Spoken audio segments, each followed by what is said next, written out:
Hey, welcome everyone to Sim Aviator. Very warm welcome to all of you guys. Woo! Happy Saturday to all of you. Look at that. We got a Pan Am Concorde running here. Can you believe that? Did Pan Am ever had it? No, I don't think so. But here we are to make the impossible possible, at least in the virtual world. Welcome Gemini, that's 777. Brad Samuels, hello, welcome to the stream. The Real Hacks, what's up my man, what's up? Very warm welcome to you as well. Wow guys, take a look at that. We're on Vatsim. I mean there's not much traffic on Vatsim right now, but we are at JFK. As you can see, those tall structures, tall buildings right there in the city. Let's have a look at that. Let's just look at that. Look at that. Wow. Like, look at the scenery.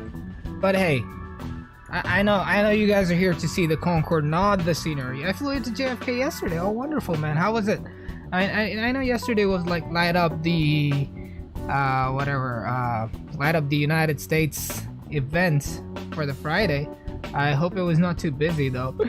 But hey, let's jump into the cockpit here. Let's see what we have. Oh man, look at that. Yeah, this is the second time we're doing it, so we're still, you know, not perfectly great with it, but you know, we'll try to do most things as realistically as possible. So let's go to flight preparation and we'll go to fuel manager here.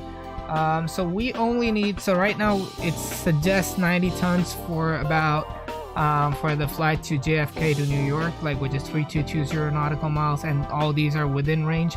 So I'm just gonna go ahead and reduce the fuel here to about, so now this says, okay, this is a range problem, you can't go to Paris, but we're going to Barbados, which is only about that distance. So from what I know, about 60 tons of fuel should be more than enough.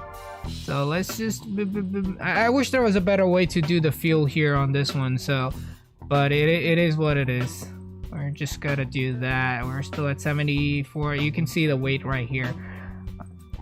The international traffic was so overwhelming, I felt like a 2-year-old on the first day of school. Oh boy. Oh man. Alright. Yeah, I would recommend you to take more fuel than you need in case you end up. No, I'm fine. I can take. I'm good with fuel. I don't use too much extra fuel. That is fine. Let's take about 61 tons. Yeah, that should be good. More than enough. Yeah, that's just about good enough. Alright, so that one is done. We're just gonna go back to GUI, and we're gonna go to aircraft, doors and ground. Gonna connect the GPU and the air conditioning unit. If you guys want to see fuel truck, we can have fuel truck as well. That is good. All right, that is good. Let's check outside what we have. We have the fuel truck. We got some air conditioning and the GPU as well. Especially the A380. Oh, what did you see a A380 land yesterday? That was awesome. That would be awesome. Also those calculations. Yeah, I know, buddy. I know. I've flown this plane before. I don't use that, but yeah, I know this is gonna be good enough. Alright, anyway. Back into the cockpit, and let's get started with the proceedings here. Before I do anything, let me go ahead and just get the music running. What was it? YouTube Music? Yeah, I use YouTube Premium, so I get YouTube Music for free. Simply Bob, hello, welcome aboard, my friend. Welcome aboard. Give me 1 second, and I will get the beats going. Shuffle. There we go, and let's get rid of this music right here. All right, wonderful. Yep, still a long way to go with flying it. Yep, absolutely. Are you flying along or no? I'm at Terminal 5, I think, Gate 22, and we are on Vatsim, so you could fly along if you wanted to, and have a little Concorde group flight right there. All right, got that going. All right, that's good. Let's get started. So we got ground power, we got air conditioning, we got fuel and payload, so we're good to go with the pre-flight. And we're just gonna start ground power, and let's turn on the batteries. As you can see, the plane is doing its stuff. Yeah, it's just gonna do all the random stuff, test out everything, make sure it works. So that's all. Once you turn on the battery, that's what happens. Anyway, let's go back to the engineer panel and get the equipment bay cooling running. So here we go. That is good. Oxygen panel. There we go. And that is good. Drain master heaters. Let's turn. Simply Bob says, have a good flight. Thank you so much, buddy. Thank you so much. Thank you. Unfortunately, not cleaning my room. Oh, okay. That's Saturday cleaning. Yeah, I have to do some cleaning after the stream as well myself. Anyway, so we're good with that. Now we're gonna bring up the dreaded INS system. So let's put that to standby, and we're gonna put the rest of the 3 to standby mode. Boop, boop, and boop. All right, so now we're on standby. Now we're gonna have to tell it where we are. So for that, we're gonna bring up Avitab here. Let's go airports. We are at JFK. Let's get the charts running. Airport. So we're gonna go parking gates, terminal. Oh, that's the gates. We're at Terminal 5, Gate 22 right here. So that is good. We're gonna go take a look at the coordinates. Terminal 5, we are at Gate 22, so it's 20 through 22. We are gonna have to use these coordinates. So put it on position, make sure that it's on position so we can tell it our current position, and then we're gonna go enter these waypoints just like they are right here. So north 40388, so let's do north 40388. Insert, and then west is going to be 73465, and insert. That's good. So we've told it the position, and we're gonna ask it to align itself to its position. So let's put hold on. All right, let's put the INS on align, and we're gonna put the rest of them here on align as well. Align, and align. There we go. All right, so we're gonna have it's gonna take a bit to align, but what we're gonna do is actually go back here and start inserting our waypoints for the flight. So charts, Avitab, and oh wait, okay, charts, okay, no, not the readme, no, not the readme, that one. You can use the, I know buddy, I know I can use the keyboard, but I actually want to show my viewers to like how to do it without the keyboard, and then I can use the keyboard. I know I can use the keyboard, buddy. Oh my god, bro, I've been flying the Concorde before you started, my buddy. I know this. I know what I'm doing. All right, so we have this A330 plan because the sim brief does not have Concorde, so we're just, oh wait, hold on. All right, there we go. So we're gonna go to the next page, and next page here, and this is what it is. Okay, so this is, we gotta go a page back. So this is our first waypoint, which is ship. So we're just gonna go to waypoint here on this one, and then this one says waypoint 0. We're gonna go to waypoint number 1. As you can see, it does not have anything, so we're gonna go put ship. So as it says 2 here, so we're gonna click north 40198, and then for west you press that one, and west 73148. There we go. So that's the first waypoint done. We got 8 more waypoints. That's it. And now I'm gonna use the keyboard as Arnav really wants me to do. Yeah. All right. Let's do this. So the next waypoint, we're gonna ignore top of plan. We're gonna ignore all of this stuff. We're gonna go all the waypoints that are direct to a waypoint. So we're gonna insert that. So we're gonna do keyboard mode now. North, we're gonna do 37236, west 71424. All right, that's waypoint number 2 done. Waypoint number 3 is a Tugi, which is north 35383, west 71316. There we go. A Tugi is done. Let's go to Lukti, north 25000, west 69056. There we go. Next waypoint, Mendes, which is north 23349, west 68448. Now there is ATC online in JFK. The last I saw. Oh no, we don't have any ATC right now. That's fine. All right, let's do this. So we're waypoint number 5. We did Mendes. We're gonna go next to FPEC, which is waypoint number 6, and that is going to be north 20518, west 67591.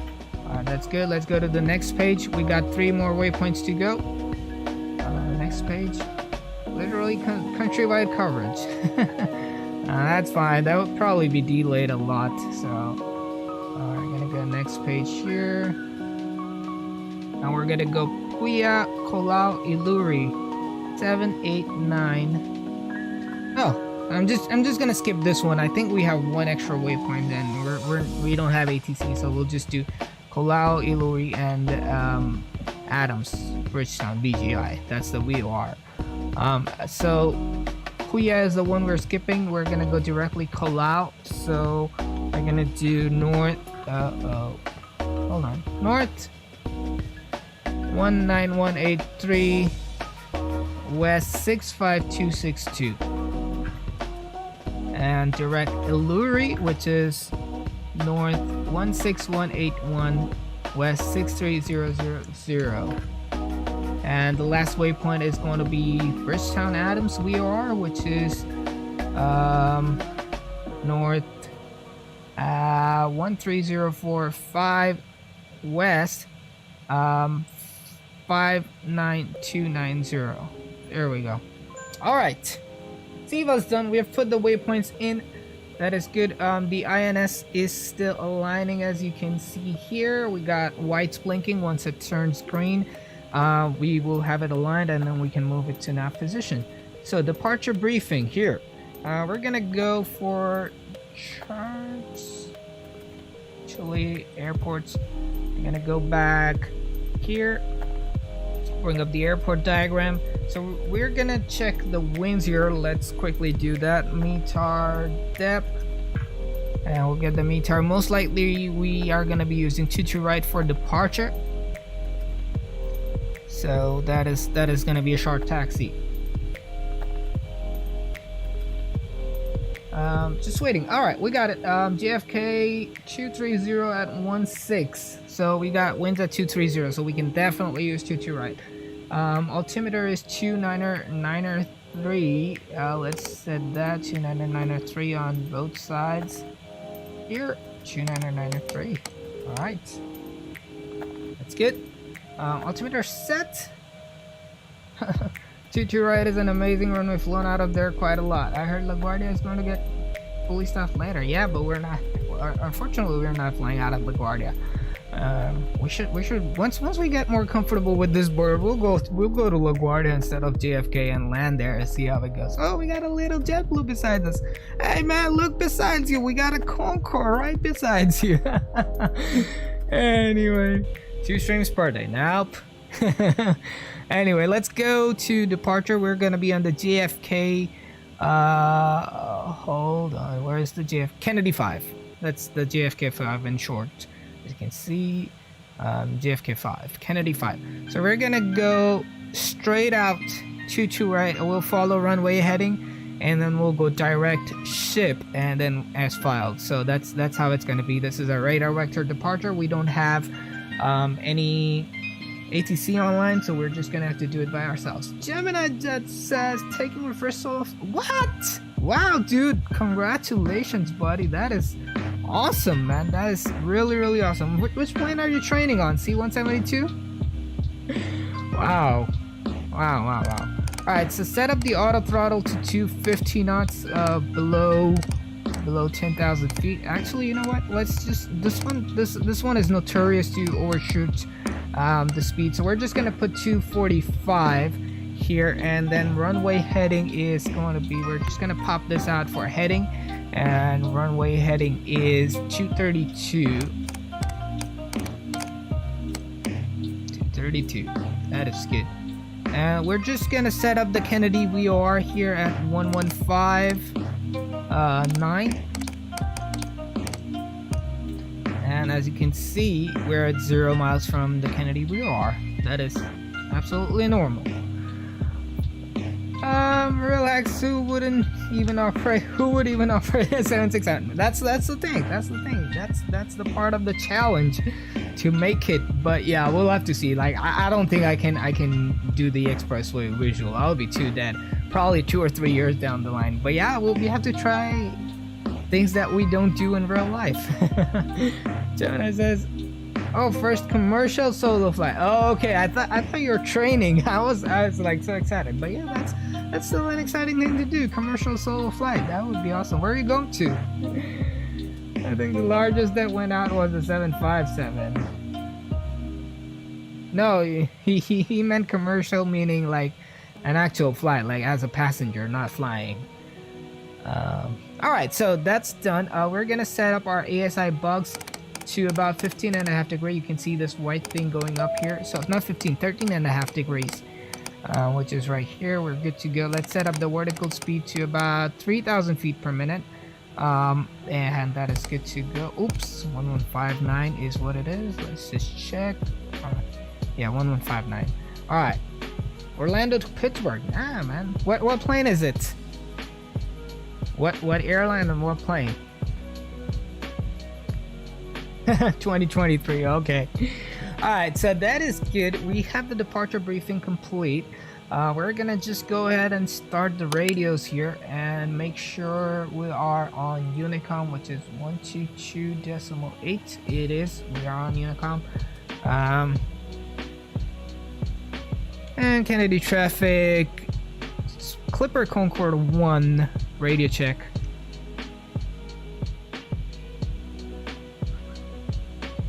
Thank you, and 5x5 for you as well.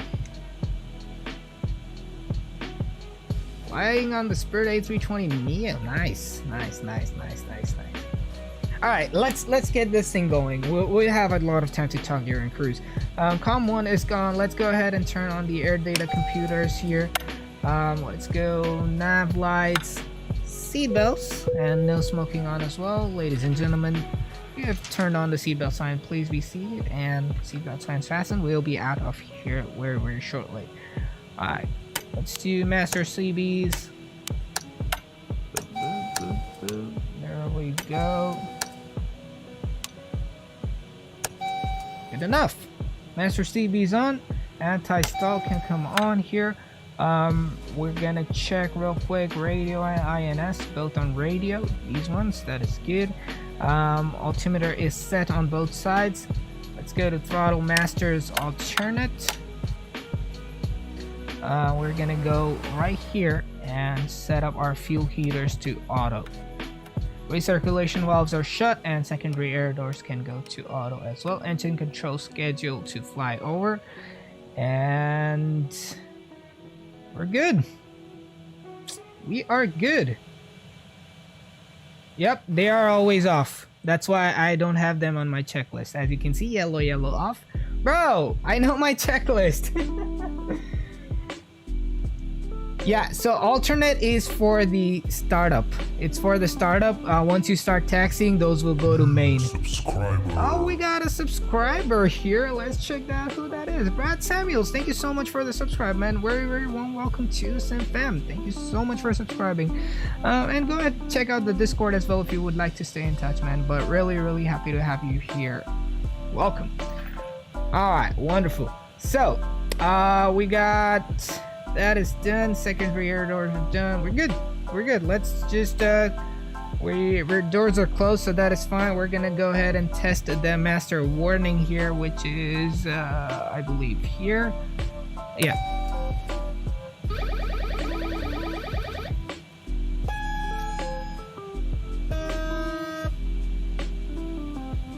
That's good. So basically, for the sake of time, Ernon J, that's what I'm saying. That for the sake of time, I'm not touching things that don't need to be touched, that are in the correct position. For most of the things, if they're in the correct position, I'm just skipping them and I'm just using things that I have to flip. So that is what it is. That's why you're seeing there are certain things that are missing, but they're already fine. When you start this plane cold and dark, they're already in that position, so you don't have to verify them. Anyway, so to that, we're gonna go turn on the engine pumps, and that's it. We are gonna be starting our engines now. As you can see, we got the INSs have aligned, so we're gonna go before we do that, we're gonna just turn on the beacon light, and then we're gonna go INS. Sorry about that. Let's go put it to nav here. And we're gonna put the rest of these to nav as well. That's good.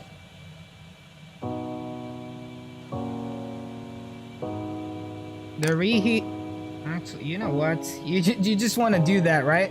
Yeah, you just want to do that. The reheat switches are off, as you can see. They're both off. Don't worry, bro. Don't worry. I got this. Okay. So, air bleed controls, we're gonna turn them on. We're gonna turn the air bleed controls for all 4 engines and cross bleed as well. And we are ready to start the engines. Let me go ahead and mute the music here. There we go. That is good. We're gonna be starting up the engines now. It's time. It's time. All right. Engine number 2 goes first. Start. We're gonna wait to see 12% here, and then we'll give it some fuel. Alright, let's go engine number 2. And let's have you guys hear the engines coming alive.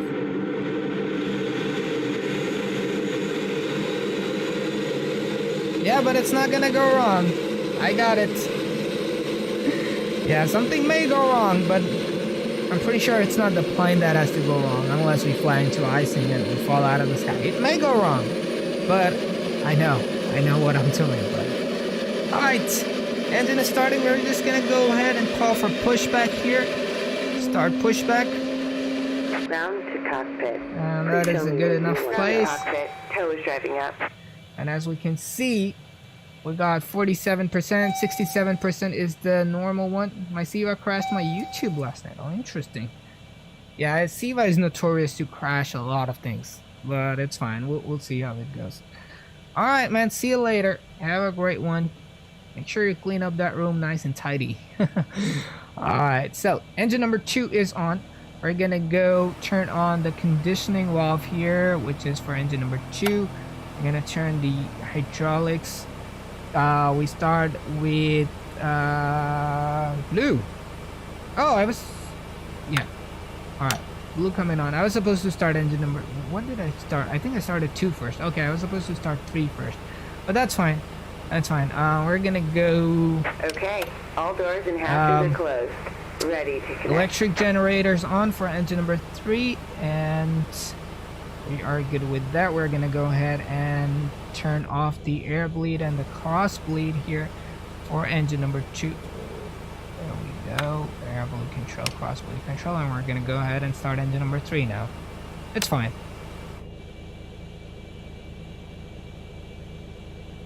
Alright, 12%. Let's get it some fuel.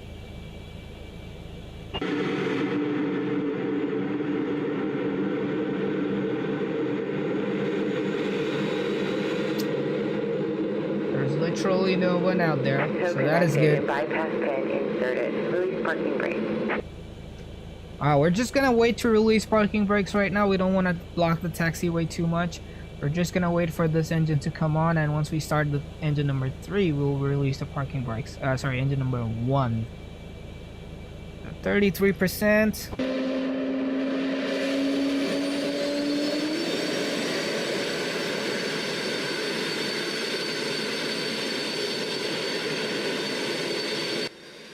There we go. That one's on. Yeah, the sounds are kind of messed up, but it works out. Conditioning valve on.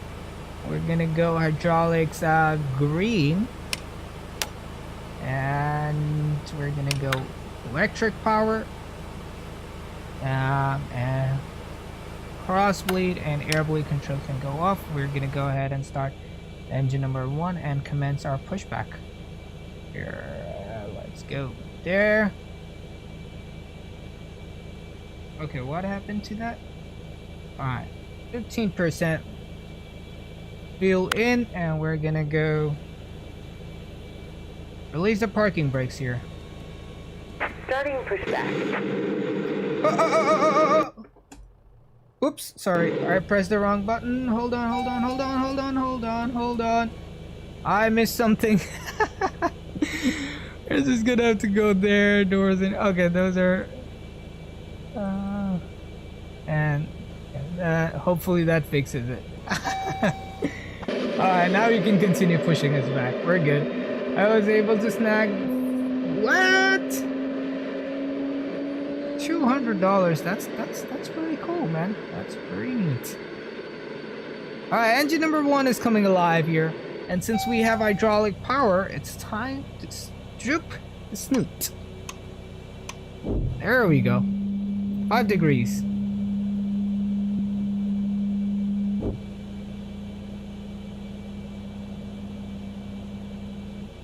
Wonderful. Engine number 1 is alive as well.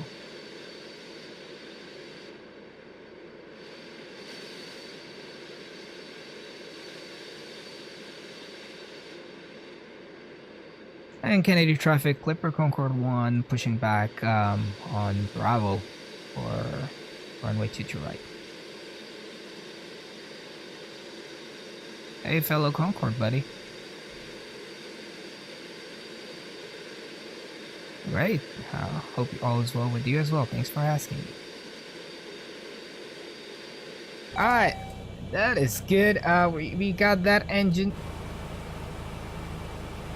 Let's do conditioning valve on. Operation complete. No Go ahead and hydraulics set the for this parking one. brake. We're gonna get electrics and air bleed, cross bleed off, and we're gonna turn on the last of the engines.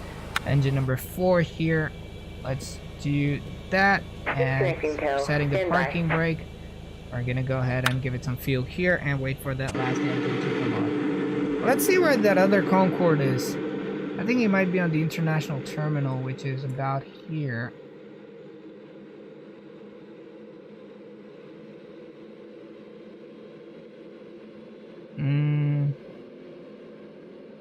Yeah, no, I don't see him there. I disconnect. Let's see if we see a Concorde around. I don't see any planes, to be honest, unless I'm blind. And that's the international terminal. Okay. Never mind, we're here. So is disconnected and bypassed. Alright, engine number 4 is running. And have a safe flight. Alright, thank you for the pushback. And we're gonna go conditioning valve number 4 on. We're gonna go the last of the hydraulics, last of the electrics, cross bleed, air bleed off. We're good to go with that. So after engine start checklist, we're gonna go electric, bypass generator to ground bypass. Electric SSBs close.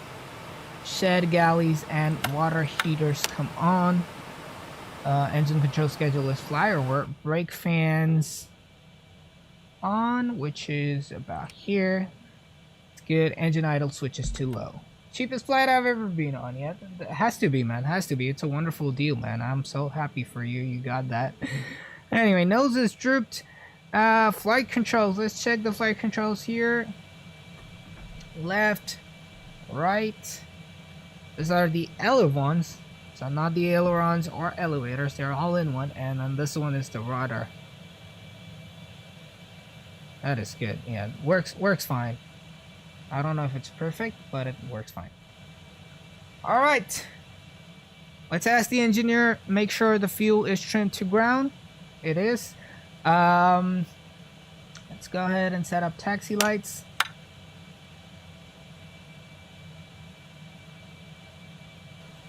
And Kennedy traffic, Clipper Concorde 1, taxiing runway 22 right. We had Delta Alpha, Delta Alpha Bravo, Delta Bravo, and Charlie. All right, let's do this, guys. It's time to move. Speed brakes off. Let's start moving. We got some more checklists to complete. And once it starts moving, yeah, that sound is nothing to worry about. It is basically telling you that, okay, the plane's moving.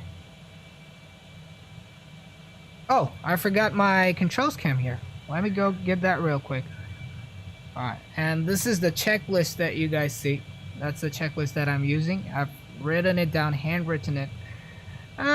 You don't say, am I late? No, man, you're not late. We're just starting to push back. The fun stuff is yet to come. And we're just gonna go right there. So we're just gonna turn left here. Well, welcome, man. Good morning, good afternoon to you. I like aviation.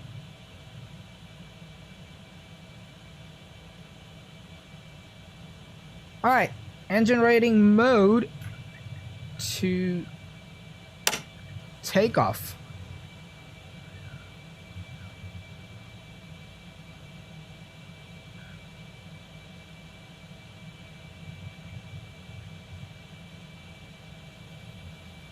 Hey, Speedbird Concorde 1, are you using X-Plane by any chance? So when I try to connect, it does not let me use the type code Concorde CONC for Xpilot. Do you know what I can use alternatively?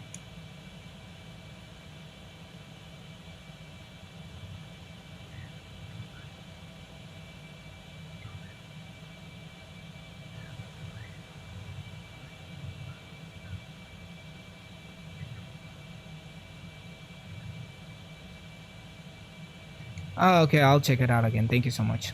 Alright, let's try doing that. Give me a second. Disconnect, connect. CONC. Yes. And just make sure I'm filing the flight plan again.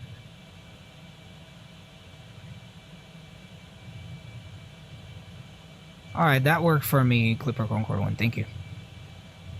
Alright. So we're just gonna go turn right here. We're just taxiing very slow. We still have to do some part of the checklist during the taxi so we don't burn the fuel. That's how they did it. Just making that turn. Let's give it just a little bit more throttle. Here, this is probably way too slow.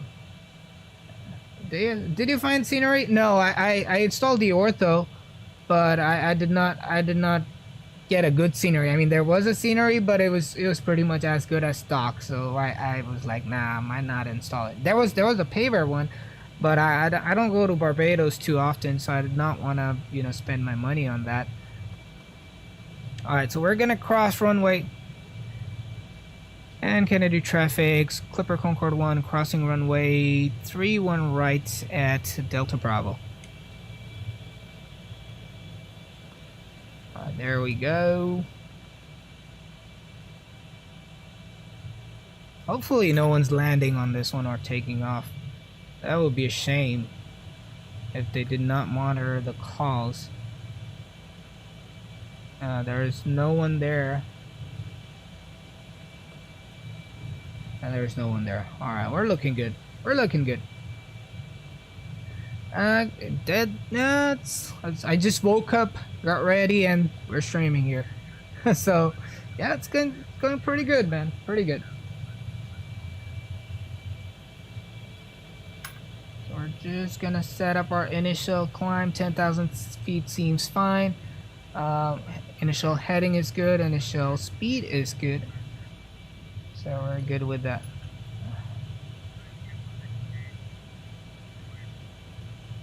We're gonna turn right here. And Kennedy traffic, Clipper Concorde 1 cleared, runway 31 right.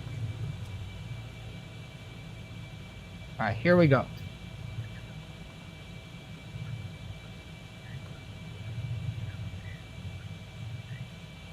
Alright, engine rating mode.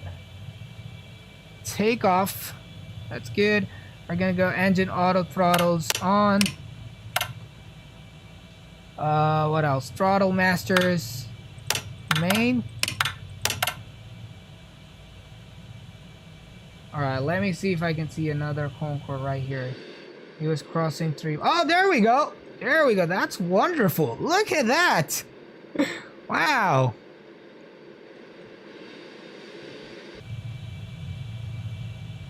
Alright, throttle masters main. We gotta do this. Let's just... Alright, we're gonna hold short here. Just here. Engine flight rating to climb is good. What else do we have?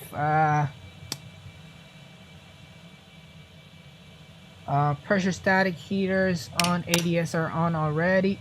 D-air pump 711. D-air 7A, 5A, 10 is done, and 11. And we're gonna go ask the engineer to trim to takeoff. And takeoff monitors armed. What the hell? Okay, bro, relax. We're not on the runway. What the hell was that? All right.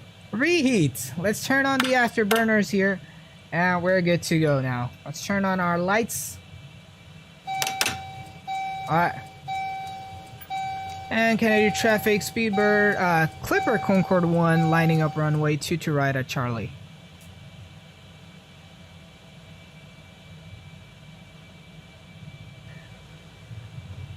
You too, my man.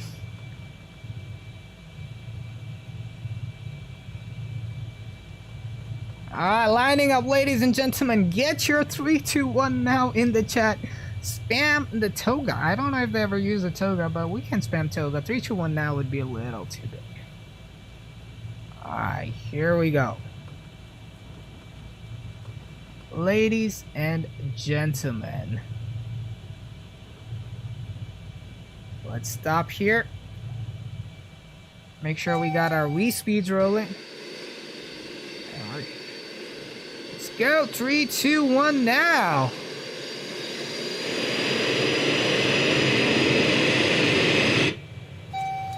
Let's go. Airspeed building. 15 knots already.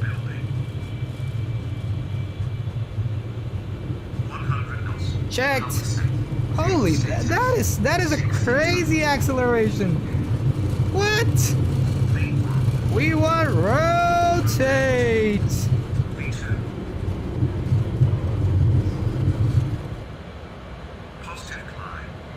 Let's go, gear up.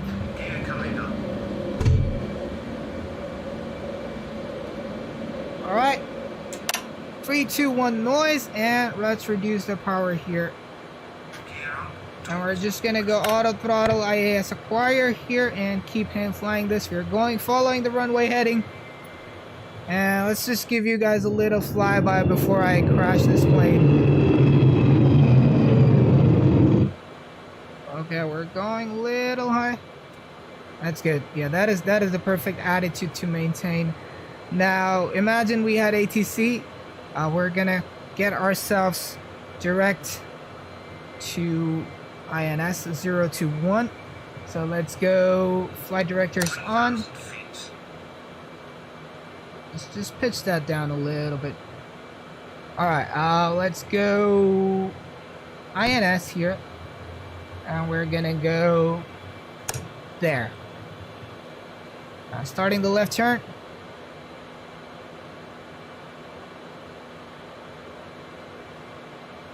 Doing 223, the speed should rise here in a second. Woo! That's insane how fast it takes off.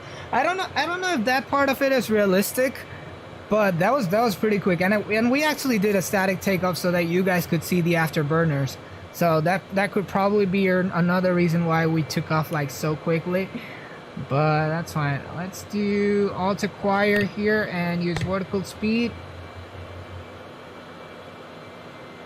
We are doing about 3,000 feet per minute. Let's keep increasing that one to about 28,000. Yeah, just give me a second, bro. Yes, please change it if you can, if you hear my voice. All right, 2,8. All right, 28,000.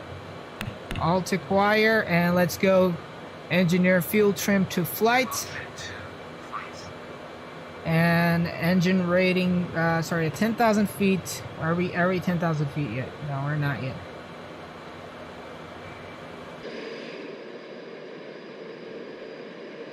Ladies and gentlemen, look at that nose eye attitude. Oh man. When you're gonna go Mach 1 at 28,000 feet, we'll go Mach 2. We'll start accelerating to Mach 2. Just give it some time. We're just going to 40. We can actually do 248 now. And we're crossing 10,000 feet here. That's good. Let's go. Lights off. Those ones go off as well. Engine rating mode to flight. And takeoff monitor can come off. We're gonna accelerate. High speed climb approved. So we're gonna climb all the way to 350 knots here. IAS acquire. Let's go and nose up. Alright, we're crossing 250 here. We're flying to Bridgetown, Barbados. That's where the Concorde actually flew from what was it? Heathrow. That's what it did. But we're out. We're climbing at a crazy rate. 28,000 feet is just gonna come up in no time. We can just go ahead and increase that vertical speed here. Let's go about 4,500. And we're still accelerating. We can go all the way to about 370 knots. Let's try that. We are following the INS path. Well, if you want to check out, there's a cheat to make sure that you're doing the right one.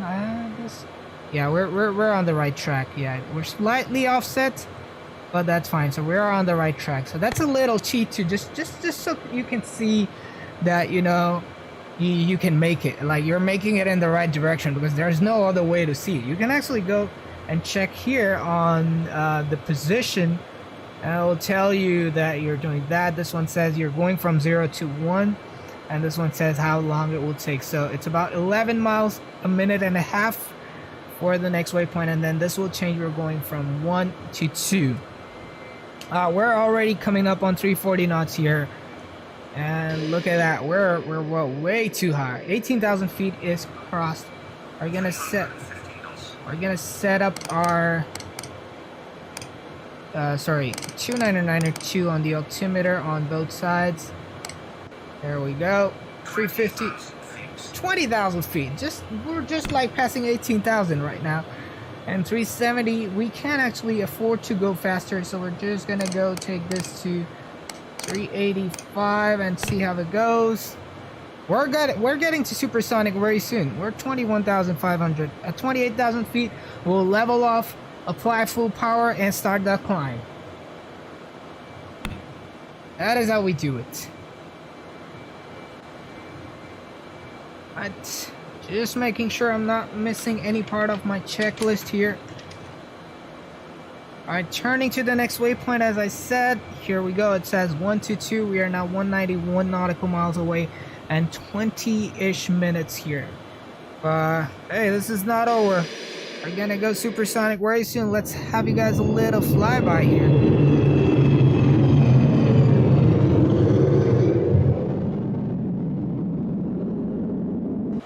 There we go. Wonderful. So let's get ourselves some lights on the controls. I think it's this. There we go. That is much better. And there's a lot of shadows in there. We can do that the same on the other side. No, I think I messed something up. Alrighty. Where are we at? 28,000. We should level off in a second here. And it usually overshoots that altitude restriction just a little bit, a few hundred feet. And now, as you can see, our vertical speed is coming back down to make sure we're leveled off. But here's the time. The time has come, ladies and gentlemen, to go supersonic. Let me bring my controls cam back on, and I'll show you exactly what we do. So, here's the thing. Auto throttle off. Okay? We're gonna take this and apply full drive power like that. I'm just gonna raise this to about 58,000 all to quiet. We're applying full drive power right now. Vertical speed. And we're going up. Yeah, just a little overspeed that happened here. But that should be fine. We're climbing. It should go back. Yeah. Okay, we're out. We're out of overspeed. Time to get our reheats on. Inner ones first. And outer ones. Here we go, baby! Look at that! We're going! Let's check it out here. As a passenger, you're seeing this. Mach 1 is passed. Woo! That's the time for the first bottle of champagne for you guys. Mach 1.06. Here we go. What? We can probably bring that up a little more. Actually, you know what? You can now go to max climb. Max climb. Yeah. Don't worry. We're handling it. Don't want to mess it up. Just okay. There we go. Max climb. So as you can see, we're just climbing at 4,000, but actually, it's climbing at 7,000. That's what we had set. We are speed. Absolutely. Krebs. Hello, man. Welcome aboard. We're just passing Mach 1 here.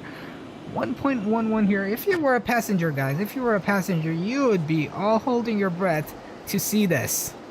You know, that's in miles per hour. That's a bug, I feel. But that's not something you use. That's the temperature. You got Mach is increasing, your altitude is increasing. I pronounced your name right. Oh boy. that's you know, that's the thing. Some names are spelled in a different way, but they sound something else. And then some names are spelled some way and they're spelled they're pronounced the other way. And sometimes you get it right, sometimes you get it wrong. It's really hard to get all the names right, but I'm glad I got your name right, man. That is a sub. Thank you so much. Hey, Dugo. Hope all is well, man. Nice to see you here. How you doing, buddy? How you doing? We're climbing. We're climbing Mach 2. Nice to see you on board, Dugo. Always a pleasure, my man. Hope all is well. Hope you're having a great day so far, my man. Ha. There we go. Alright, we're good. We're not gonna use the throttles anymore, so we're just gonna go boop. And that is good to go. Mach 1.3 ramps are moving. So as you guys want to see, there. Oh, we got a new subscriber. Thank you so much, Krebs. Really appreciate it. Welcome to the Sim Fam, and there's the Discord link in the description if you'd like to join our Discord. Stay in touch. Always. And iPod keeps posting the Discord links. That's all. But really appreciate that support. But yeah, so I was saying, guys, as you can see, these doors, they are called the ramps. So they kind of come out to block the airflow, and that is actually shown somewhere here. Let me check. Yeah, you see ramp? So that all these ramps are actually increasing, and why that is done is to control the airflow inside the engines, because even though the plane actually goes supersonic, the air inside the plane, the air inside the engines, the airflow inside the engine has to be subsonic. So these doors, as you can see now, we're at 20%. So, and if you go see outside, you can see they're now coming on, and in a bit they'll be like blocking a lot of airflow. The airflow has to be controlled to make sure it doesn't damage the engines. The engines cannot handle supersonic airflow. It has to be subsonic, and that's what the ramps are there for. So that is what it is. We're passing Mach 1.6. At Mach 1.7 we will turn off the reheat, and then we'll just keep accelerating to Mach 2 here, and just raise that altitude to 60,000 feet, and we're still climbing at about, alright, 1.7 gone. We're gonna go reheat off inside and the outside, and as you can see, time for a second champagne very shortly. Mach 1.76 here. Oh yeah, that is the route we're using. All right, man. I will see you in the Discord, buddy. Welcome. Really appreciate it. Ooh, where are we at? 546, huh? We got 4 more subscribers to hit 550 today. Can we do this, guys? Wow, 1.8 now. 47,400 feet now. Oh my goodness. Let's actually at Mach 2 we'll bring up the music, and then we'll go from there.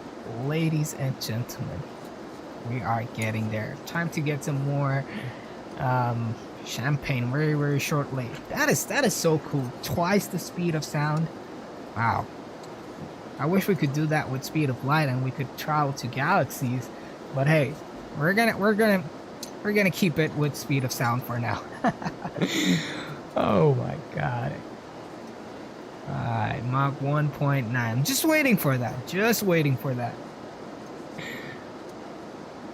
Look at the miles per hour. Can you believe that? That is insane. 1,270 miles per hour. If you want to look at our ground speed right now, we're doing 1117 knots. That's not miles per hour. That's actually nautical miles per hour. We're crossing 50,000 feet. Let's go. I'm just gonna take a look at my checklist here. Engine climb rating to cruise here. We're gonna bring that down. Pressure static heaters off. ADS off. ADS off. That's good. And the air pumps, we're out of fuel in these tanks here. The 7A, as you can see, 0 fuel. We're just gonna turn off those pumps. And same for 5A. AMGI team. Oh, hello. Thank you so much, man. Thank you so much, AMGI team, for subscribing. Very warm welcome to the Sim fam. Really appreciate that. All right, so Mach 2 is passed. We're gonna go auto throttle, go on Mach hold. So we will hold Mach 2 in a second. I don't know what it's trying to do, but it should probably go back up. Maybe just let it go and just have that to full power. We want to make sure we're continuing to Mach 2 and settle there until we can actually. Oh, why does that not? Okay, that's gonna stay there. Just why are we? Okay, so now since we are across 50,000 feet, the airplane is gonna try oscillating up and down. Oh my goodness, that is wonderful. Thank you so much. Let me check. Thank you so much for the subscribe. Oh man, that's a hard name. I'm gonna say Ama Thickman. Hopefully that's right. Iama or Ama. 2 subs to go, guys. Thank you so much for your support on this flight. Really appreciate that. Wow, welcome to the Sim fam, guys. Welcome to the Sim fam. We're growing super fast. That I have to say. We got. And yeah, if you guys haven't already, make sure you join the Discord. Nightbot keeps putting the links in the description. We're still trying to catch up to that speed. We're not using vertical speed. We're doing max climb, max cruise. So this is not ideal. We should be cruising at Mach 2, but we'll get there in a bit. And then we're still climbing though. So now the plane is going to keep oscillating to maintain Mach 2. So if it goes too high, and if it feels like, okay, I can't maintain Mach 2, it will just come back down to maintain Mach 2. As you can see, we're back to Mach 2. And time for a champagne. Champagne, there we go. Mach 2, 53,500 feet. That deserves a little flyby with a little sonic boom for you guys there. Look, hear that, wait for it. There's your sonic boom. I wish it would have been nicer, but hey, at least we have a sonic boom. That's pretty cool. 2 seconds because we're speed. No, it's actually so we're how long have we been in the air for? Let me check that. We've been in 15 minutes. I think about 1 hour, 1.5 hours. Actually, the Orlay must be saying how long we have left. The Orlay says 1 hour 24 minutes. Yep. So at this speed, 1 hour 24 minutes is what we're gonna take to get to our destination. I have a little window view. Well, oops, I wish the windows were better as well, but we're just gonna stay outside and watch this beautiful plane in its entirety. Air Michael, hello, welcome aboard. Welcome. How you doing? Oh man, boom. Yeah, so 1 hour 24 minutes and we'll be down. That's why I chose a slightly shorter flight. The first flight we ever did on this channel on the Concorde was Heathrow to JFK, and that wasn't too bad. That was about like a 4.5 hour stream. And yeah, there was some problems. The stream crashed the last time. Hopefully everything works out smooth this time, otherwise it will be a shame. The A320 will be 4.5 hours. Yep. All right, there comes the turn. Oh my goodness, this is amazing. Air Michael, thank you so much for the subscribe, man. Thank you, really appreciate it, man. Welcome to the Sim fam. Yeah, we got some tiles that are not loading, but look at that turn. Woo! 1 to go. There we go. Yep, that is right. 1 to go. Oh, Gemini Jets. Okay, I should be back. I have to go get my second. All right, man. Good luck with the waxing, man. Hope all works out well, and stay safe, buddy. I will see you soon. All right, and as you can see, I was talking about the ramps. We got these ramps coming out, so now the ramps are out. They make sure we don't have supersonic airflow under the inside the engines. So those are what they are for. And then once we go back below Mach 3, they'll just come back up. That's how it is. But look at that. Look at her majesty. just got a little screenshot there. Yeah, I wish there was a nice angle from this side. Oh, we're straightening out. And it does actually oscillate for a bit. And just gotta check what my... Alright, so we're still a little good. We'll do a DME update in a bit. But we're now going from 2 to 3. That's our waypoint. And if you want to cross-check, you can see we're going to the next waypoint here. And just bring out that range. So this one, technically, it's a cheat, but it just shows you that you're going in the right direction. That's it. We're not using it for navigation. We're just making sure we have it. Michael Lou, this is the beautiful Concorde, my buddy. Welcome aboard. Look at that. Ding! Oh my god, look at that. Yeah, we're flying the Concorde today. Michael, welcome to the stream. Oh. Here we go. And oh, we hit it. We did it, guys. Thank you so much, Michael, for the subscribe. Really appreciate that, my friend. Thank you, and welcome to the Sim fam. We have hit our goal of 550 subscribers. Oh my goodness, that is so cool, guys. Really appreciate it. Wow. 550. Here we go. Thank you. Let's see if we can cross our subscriber count, our subscriber goal for today. That would be absolutely amazing, guys. So if you're enjoying the stream so far, don't forget to hit that like button, guys. Wow, guys, just yeah, 1137 knots. Yeah, actually, yep, that's about right. Ground speed, and as you can see on the overland as well, we got that speed. Probably that's where you saw it, but yeah, that's how fast we're doing over the ground. It is just insane. Yeah, the Pan Am livery actually goes pretty well on the Concorde. I have to say that. It looks really neat. Really neat. Alright, guys, I will be stepping out for about 5 minutes. Please don't go anywhere. We will be back in about 5 minutes. Just want to make sure I hydrate and things like that, but I will be back with you guys very shortly. I'll see you in 5 minutes.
we're back. Ooh. What do we have? Alright, Michael. Michael, are you still here? Oh, maybe he said to Gemini. Oh, wait. Did I miss anyone? Okay, no one.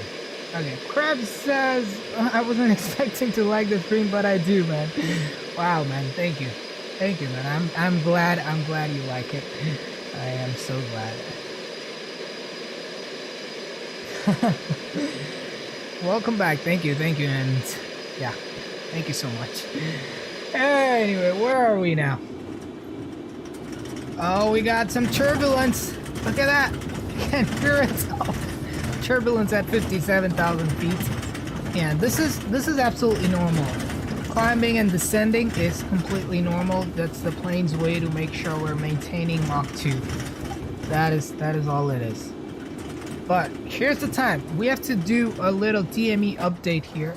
I have to check that out. Look, are the passengers feeling anything? Yeah, there's a little bit of shaking here, but as you can see, wow, look at that. Negative 57, 1320 miles per hour.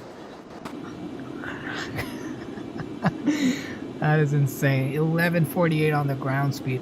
What's the winds like? Actually, you know what? Let's check. Where's the winds like? Oh, it's right here. So winds are wait, what? Winds are 347, but it says 0 knots. I don't know if that is true.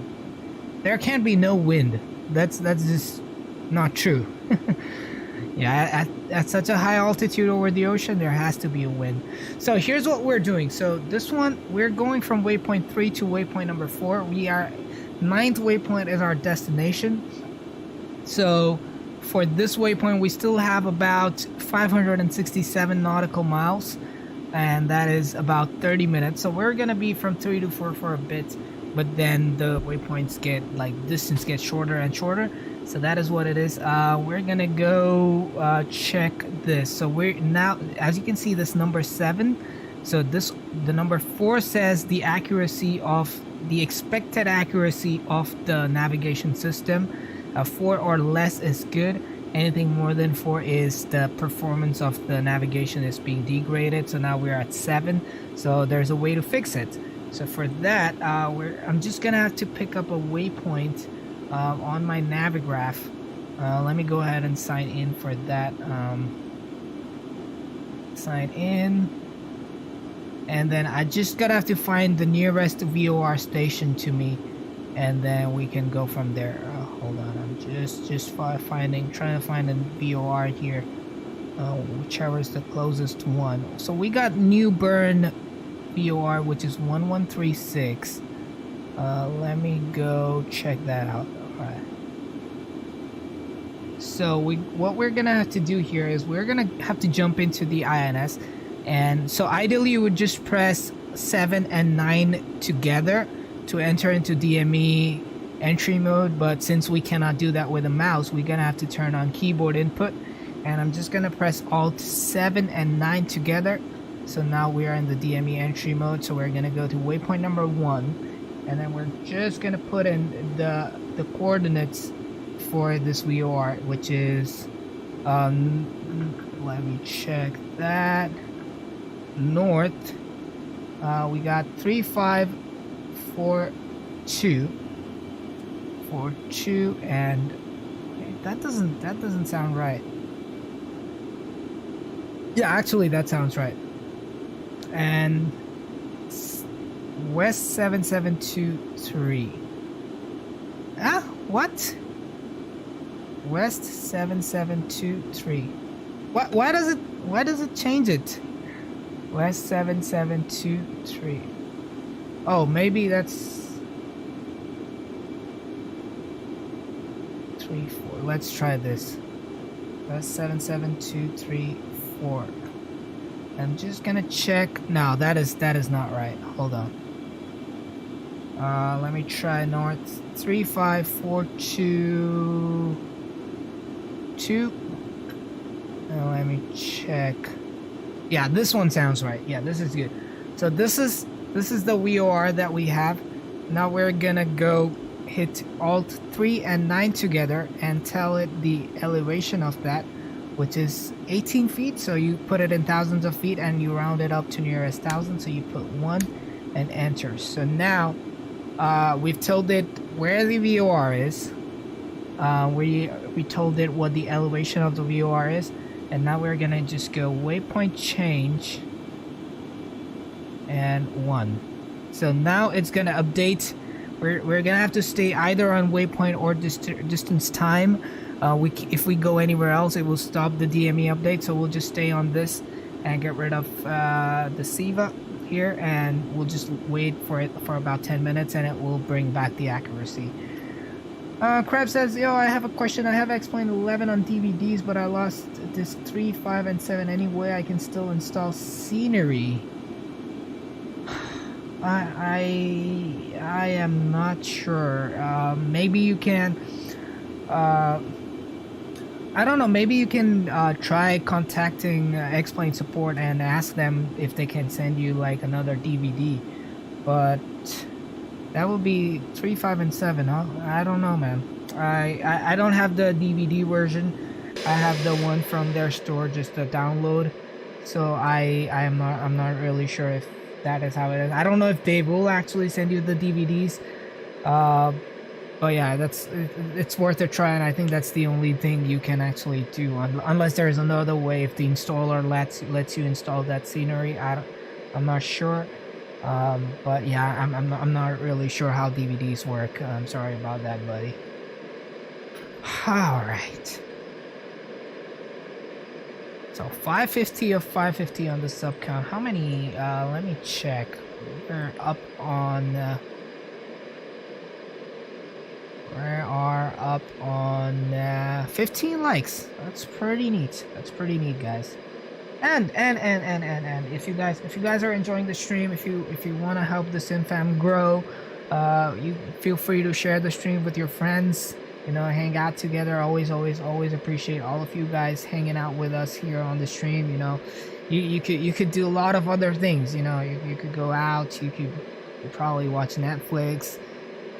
You could do anything, but you guys choose to spend your time with us on this stream. So I am always eternally glad and thankful for you guys to be spending your time with us today and on the other streams as well.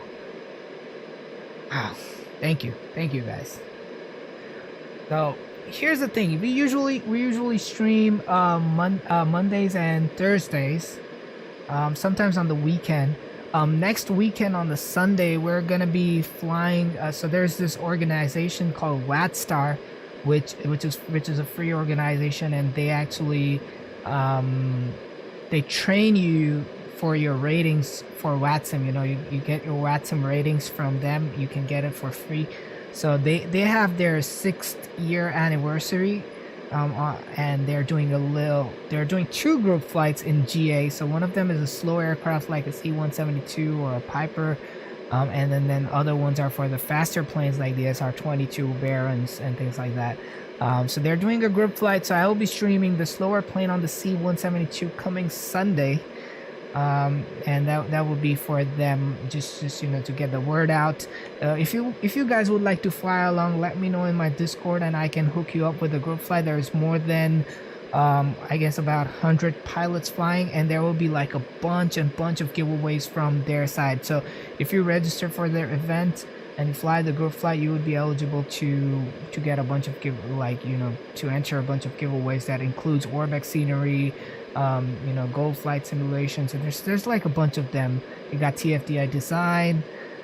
So yeah, if you guys are interested, let me know in the chat and let me know in the Discord, and I'll hook you up with the invite to their Discord, and you can register for the flight and feel free to join us if you ever fly GA. It's gonna be, I don't know, I haven't seen how long that flight is gonna be, but I'm pretty sure it's not gonna be too long. But yeah, everyone is welcome to join, and yeah, we hope to make a good day out of that. But yeah, usually we stream from Mondays to Monday and Thursdays. But currently I'm working on some videos for you guys. So I'm using that streaming time to actually record the videos. So for probably this month, and we'll see how the video production goes.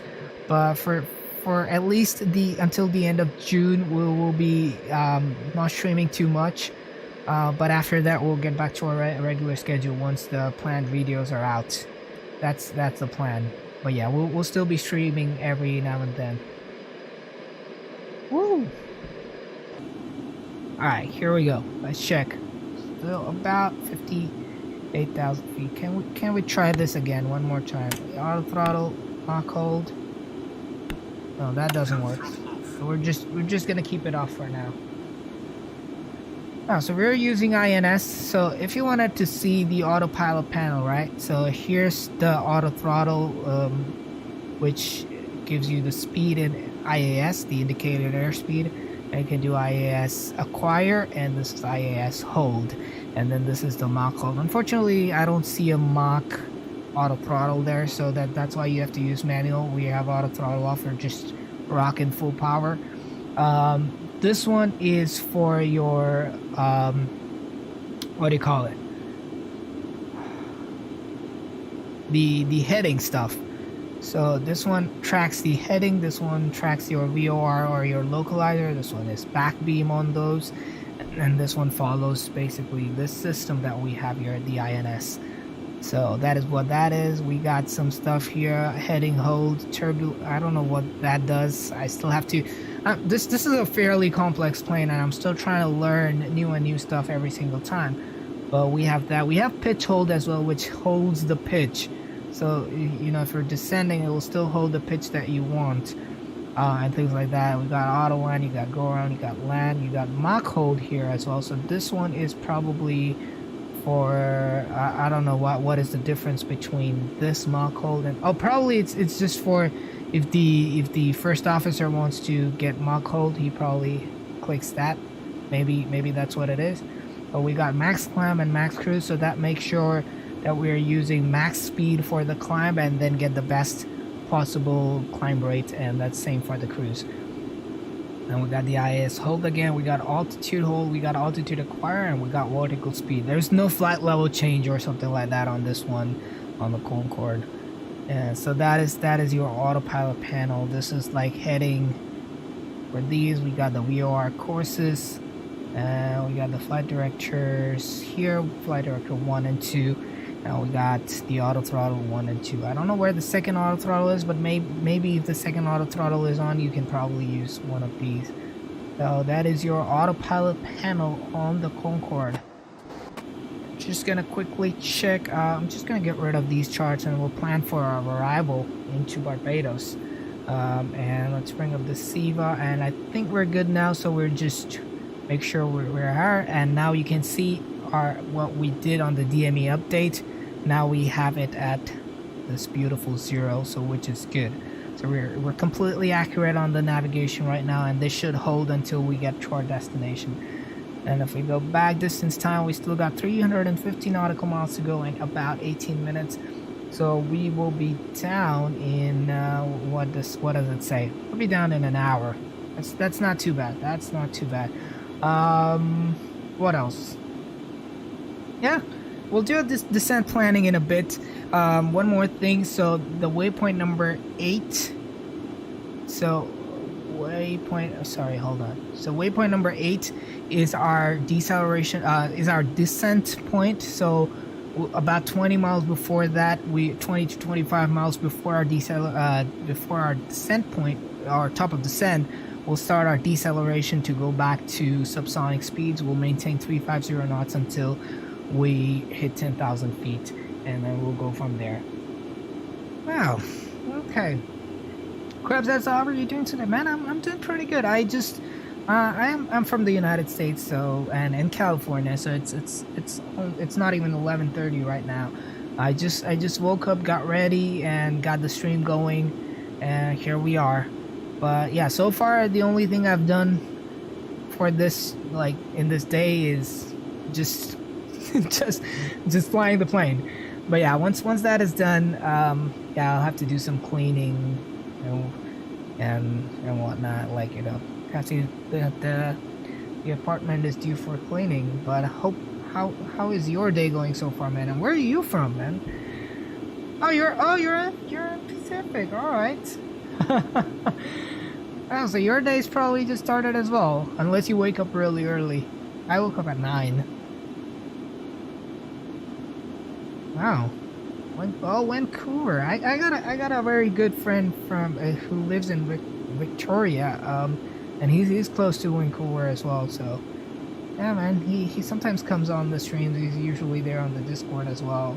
His name's Edward. But yeah, man, nice to know. Canadian. We should fly to Canada with the Concorde someday. That would be fun. Do like a Hawaii to Vancouver. That's probably doable.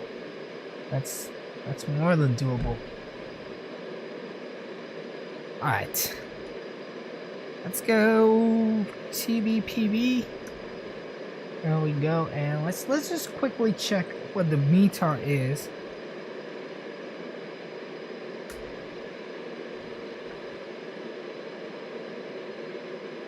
An airport diagram. Let's bring that up. Do you recommend a joystick or a yoke?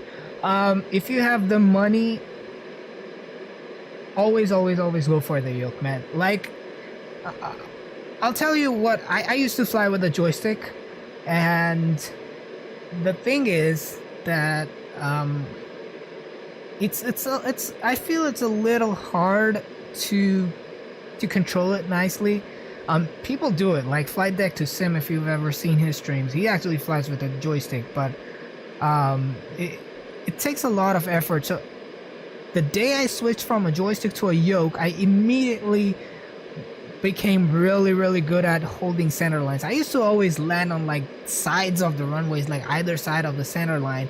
But overall, I really, like these days, once I started using the yoke, I actually get very close to the center line. It's the control you get with the yoke, especially the Honeycomb. If you're getting the SATEC yoke or things like that, the thing is that the yoke actually only turns 45 degrees on those, but 90 degrees on the Honeycomb, like the real plane.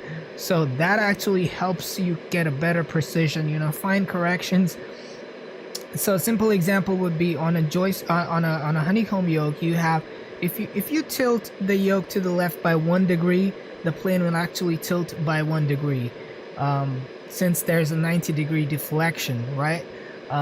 If you're using a SATEC yoke, if you twist it by 1 degree, the input you get is actually double, because it's a 45-degree thing. So to make up for 90 degrees, it has to do 2 degrees. So you have to, like, it just gives you less precision. But yeah, so that's why I feel the yokes are super helpful. Even the joystick does not go fully 90 degrees, so a little less control. But people fly with mouse and keyboard as well. So that's not a problem. But if you were to ask me, then I would say yoke anytime. And I love flying with a yoke. I got this Airbus TCA side stick. I don't know if you can see, but I got the Airbus TCA side stick as well for flying Airbus planes, and I usually use it as a tiller for yoke planes. But yeah, and I enjoy it. But it's I think it's I still enjoy flying. It could be subjective, but I enjoy flying with the yoke. Okay, yeah. So the thing is, there's 2 things about SATEC yokes. Is the thing is that for SATEC yoke, if I'm not wrong, you have detents, like, you know, you have the center detent. I know there's ways you can mod it to remove those detents, but the detents themselves, you know, just ruin your experience of flying it smoothly. Like, you know, you don't want any detents. Real aircraft's yokes do not have detents. So that is one thing that was a deal breaker when I was looking to buy a yoke. And the other thing is the turn thing, the accuracy thing that I told you about. So those are the things that I really enjoy now on the Honeycomb yoke, and it's just been an amazing experience. It's a little more expensive than your SATEC yoke, but you can always sell your SATEC yoke, and if you have a little extra money, you can always get the Honeycomb. And I'll tell you, the day you get the Honeycomb, it will be worth everything. Like, it's just, you know, I have friends that tell me that, you know, they'll be willing to pay $400 to get the Honeycomb yoke, and it's actually $250 only. But they said they love it so much that if they were to pay $400, they would pay it for that. So that's what it is. So yeah, man. But yeah, if you have the money to spend, then you can definitely get the Honeycomb yoke. and the throttle is amazing as well. So yeah, but if you don't have, you're fine, man. You don't have to have the top of the class things to be into flight simulations. You know, you can always there's people that fly amazingly well with mouse and keyboard, man. Like, you don't need any hardware as such, but yeah, depends on how much realism you want. Michael says, are there plugins you can use in X-Plane? There's a lot of plugins. These are all installed. So we got the SIVA, we got terrain radar. So SIVA is the INS that we're using. You got Smart Copilot for shared cockpit. You got X camera to give you like amazing camera angles and things like that. And then you got SAM that controls the jetways for some of the airports. Lua scripts are particularly helpful. We got better pushback for pushing back. You got Avitab, which is this tablet that I'm using. And there's like a bunch of it, unless you're asking me for some Yoke or something. But yeah, there's and a lot of these plugins are free. So yeah, guys, make sure to join the Discord if you haven't already. And how do you have that overlay on top of the screen? It's actually I'm using two programs for that, so I cannot see it. It's only for you guys to see. So I put it in my streaming software, which is Streamlabs OBS. I just put it on there, so on my screen I don't see any overlays. I don't see myself on the camera or anything like that. But I use there's Fly Live Studio is what I use for pulling the data from the simulator, and there's the overlay. I just got them off of internet. And all these transitions that you see and things like that, you know, when we went into the Be Right Back screen, you saw that thing coming in and out. All that is off the internet. But yeah, that's how I get it. Wonderful. All right, so back to the Bridgetown, Barbados airport. So we got, what were the winds like? 100 at 20 knots. Okay, so 100, so we're gonna be landing on runway 09er if the winds hold. And then we will exit left, probably on Foxtrot if we can. Yeah, I don't think we're gonna use that much runway, but yeah, so we're gonna be using 09er, and for and then for that we're just gonna go back, approach, and we're gonna do there's ILS localizers Y and then ILS localizers C. Okay, so there's a different procedure for this one. So we'll be coming from like about like that, and we can actually go into a DME arc, but I am not feeling so confident on the Concorde to actually fly the DME arc. We could try. Do you want me to try that? It's gonna be hard. So it says a DME 15 on the 346 radio, but I don't know how to get to that point. You have to probably get to the IAF and 15 DME arc, and we go there, and then we got the ILS. We'll just use the regular ILS for today, which is ILS Z here. I'm not yet comfortable with DME arc. Yeah, we'll just use this one. So yep, that's good. Another question, how did you install scenery? Is it possible to install it from online? What do you mean online? Do you mean like Microsoft Flight Simulator? If that's online, then no, you can't do that way. You have to have a ton of hard drive space. So you get ortho scenery. Default scenery is fine. Like, yeah, it's nothing special. But to install airport sceneries, airport is just like how you install it on MSFS. You put it in the community folder. There's a folder here called custom scenery, and you download them, you copy and paste, and there's a bunch of freeware sceneries for X-Plane as well. So yeah, so airport scenery you can install that way, and if you want ortho, then, which is like realistic ground textures for that specific location, there's a program called Ortho for XP, and you can use, I'm gonna be making a tutorial for that as well on how to do that, but you'll need a bit of hard drive space. Not a bit, but a lot of hard drive space. Or you can do what I do. I usually download the orthophoto scenery for the departing and the arriving airports, and nothing in between. So if we were to go over the land right now, all you would see here would be the default scenery. But I'm fine with that because I don't have that much storage space.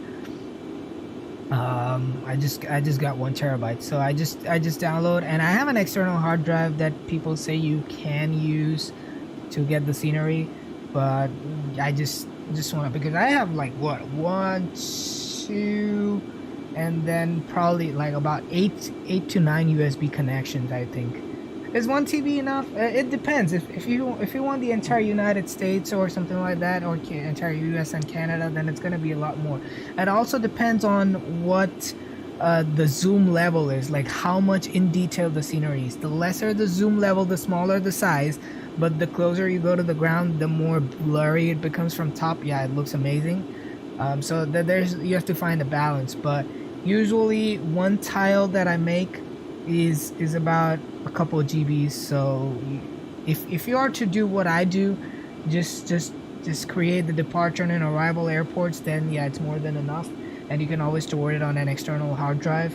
But if you want there to be always ortho scenery available, then you probably need a little bit more.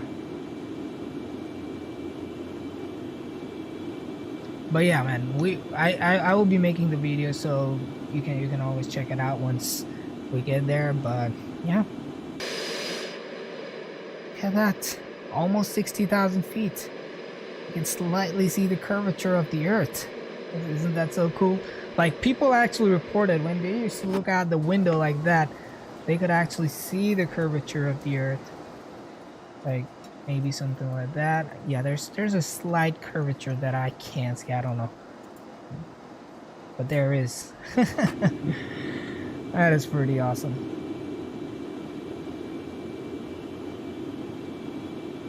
So we're still holding Mach 2. We're at 58,580 feet, holding there. I'm just gonna check. Ah, that was looking good. My smart car says 15 minutes. What does my overlay say? I'm gonna check it out. 15 minutes. Wonderful. They're using the same information.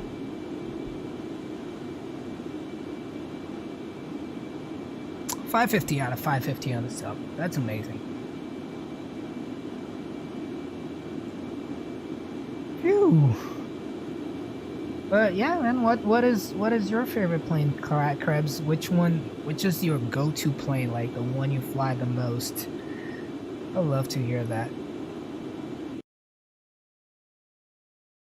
Let's get a little flyby.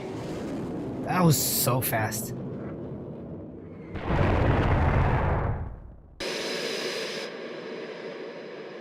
A320 or the 37300? Nice. Nice, A320.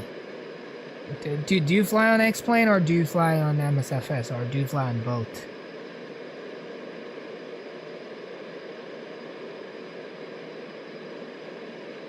Oh, 737. Okay, 737-800. Yeah.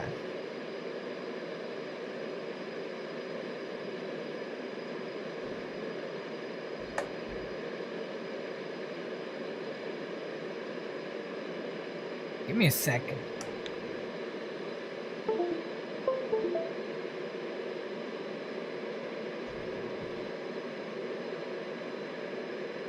Check. Okay. I currently have X-Plane 11, but I'm looking to get MSFS. Okay, yeah, that's a good thing. I have MSFS too, but I just don't fly on it too often because there's a couple of things, like, you know, it's like it's on the borderline to get like 25-30 frames per second, but the stutters are really a lot, and for me it actually crashes a lot. I mean, it doesn't happen to a lot of people, but it does happen to me. But if you ask me which I would recommend, so here's the thing, right? If you want to fly realistically, like you want to get a nicer flight model, like a more realistic. I mean, none of them are realistic, to be fair, but if you want to get something real close to the real world, like in a realistic way, then X-Plane is the way to go. If you want great visuals, great graphics, and if your computer can handle it, then go for MSFS, or even better, just fly both. But yeah, I would for me, X-Plane is still my go-to sim. I mean, it doesn't have the pretty visuals as Microsoft, but it just flies a lot more realistically. And yeah, you know, things will change. You know, it's a new sim, Microsoft. There's better planes going to come out. PMDG is going to come out with their 737 probably this year, before the end of this year. So it can make it better, but we don't know. PMDGs are great. Like, they're the best Boeing airplanes in the simulation market. No question about that. Like, no question at all. PMDG is like untouchable. Even the Zibo, Zibo's pretty good. Zibo is amazing. But PMDG comes to like about 95 to 97% close to the realistic plane, and that is something that is just incredible. So we'll see how it goes with it coming out in MSFS, but for now, I would still put my money on X-Plane. Hey, Real X, welcome back, buddy. New York is so different from Florida. Why do you think so? Where are we? We hope we don't miss our plane. Alright, so we are on waypoint 4 to 5. 83 miles, about 5 minutes. So that is not too bad. I like aviation. Welcome back, buddy.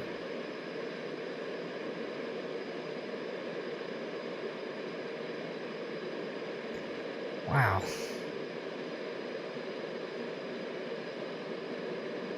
Sonic boom? Okay, let's get you the sonic boom. Here we go.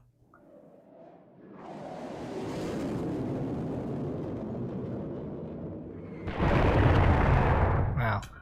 There's another thing that's a bug for this plane. It just shows you your own contrails on the other side. It's not realistic. And the contrails are dark, which they are gonna fix it hopefully at some point. They're supposed to be white. For some reason they just show dark contrails, but hey, that's fine. There we go. Alright, 58,840. So once we get lighter, the plane is gonna climb up, because we are still told it to go to 60,000 feet.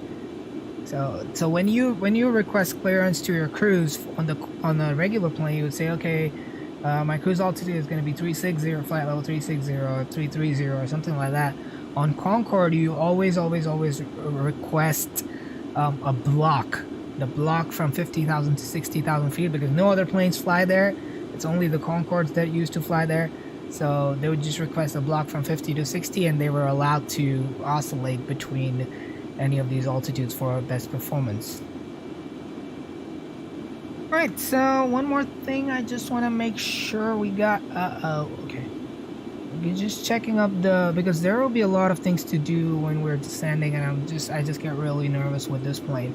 This is a very hard plane to land as well, so it's just got a very different technique. And after touching down on the mains, you actually got to push the yoke forward for the nose wheel to bang down, because it wouldn't do that by itself. So you have to actually push the nose forward. In other planes, you don't do that. I'm just checking for my minimums. We got this ILS, we got 200 feet. Actually, we are what? We're gonna use just a little bit more, 226. I think we're class Delta, if I'm not wrong.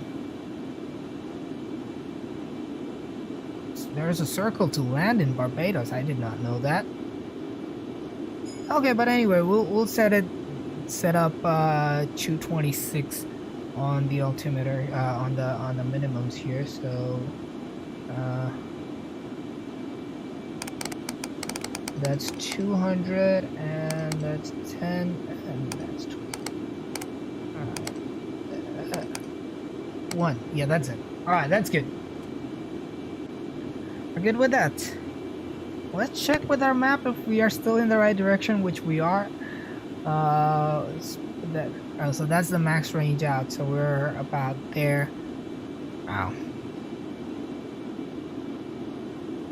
Get rid of that. We're doing good. We're doing fine. 16 miles to go for this waypoint, and then we'll be moving to waypoint number 6. And just before waypoint number 8, we'll be starting our deceleration and followed by descent. That's how we're gonna have it. Just checking in. We're making that turn, which is gonna be a left turn. We're making the left turn in a second, hopefully. 0.3 minutes. That's 5 nautical miles.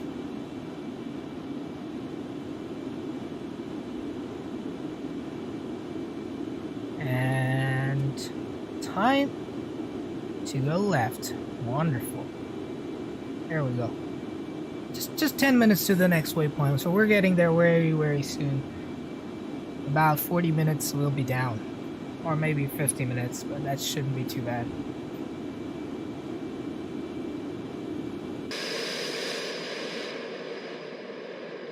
Are we flying real time or are we flying, well, figure out.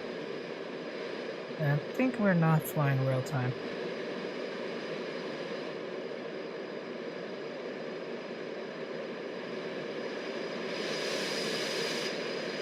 Phew. Yeah, I would have done some of the games today. We usually, when we're doing a slightly longer cruise, we actually play some trivias or guess the plane, things like that. But I just want this stream to go smoothly.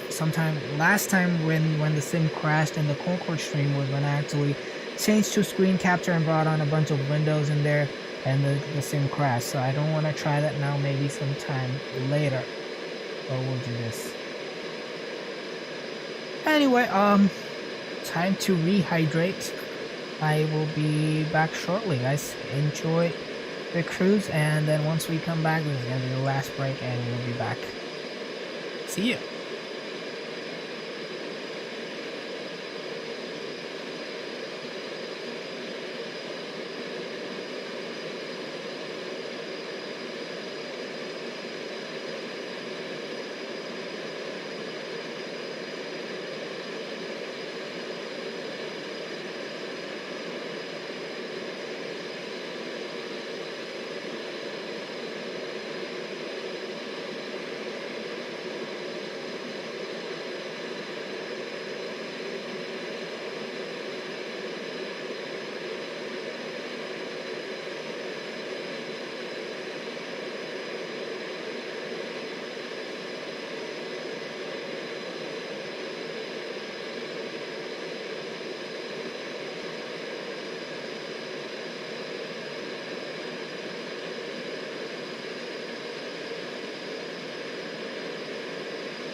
we're back. Peter the pilot, hello man. Welcome aboard. Hope all is well with you. Hope you're having a great day so far. And welcome aboard this beautiful Concorde. Pan Am Concorde. Clipper Concorde 1. I don't know if that's a realistic tail number, or is it? Did they have it as PA on all their planes? That is an interesting thing. But let's check on our SIVA. We're going about 4 minutes, less than 3.5 minutes away from the next waypoint, and we're going to 6, 7, and then 8. We'll be starting our descent 20 miles before we reach 8, and we'll be coming down very shortly. Mach 2 still going on. We're climbing now at about 59,000 feet. Can I do that? Yeah, I'll just keep it off. We're doing max climb and max cruise, so we may cross 60,000 feet, or we may have to bring the throttle down to, if we go about Mach 2.0, then we'll have to bring the throttle down slightly and then probably use Mach hold. But that is what it is, guys. That is what it is. 550 on the sub count. That is truly amazing, guys. Really appreciate that. We'll be at 1K in no time, hopefully. Yeah, guys, if you're enjoying the stream, make sure to hit that like button, and if this is your first time on the channel, don't forget to hit that subscribe button and share the stream with your friends. We really appreciate that. That's all I ask as a support for these streams. That's it.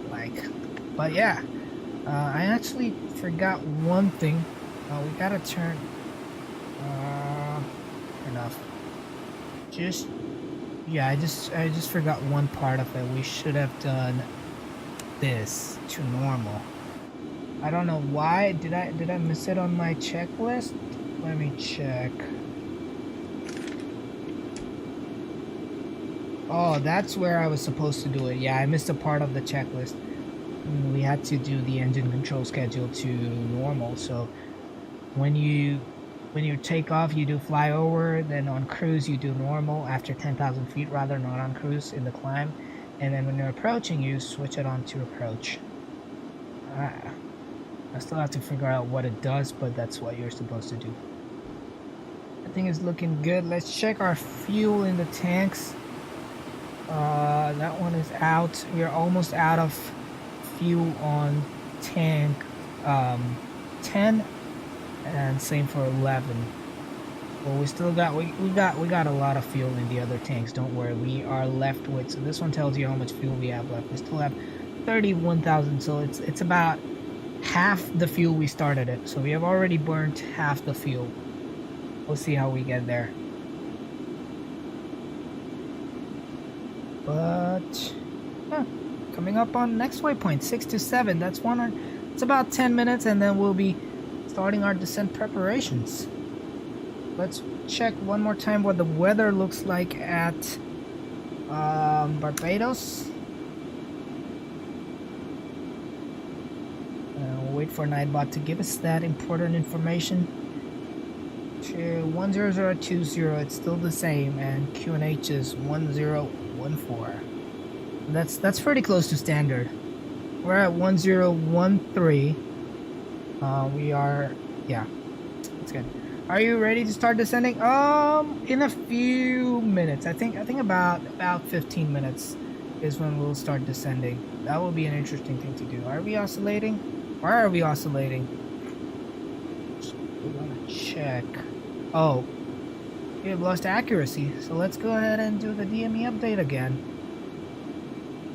Let me go ahead and check that out on Navigraph, see what the closest VOR is to us. Oh, we got a bunch of VORs here. Let's check. No, that's not a VOR. That's a Vortac. Let me check. We need a VOR with a DME.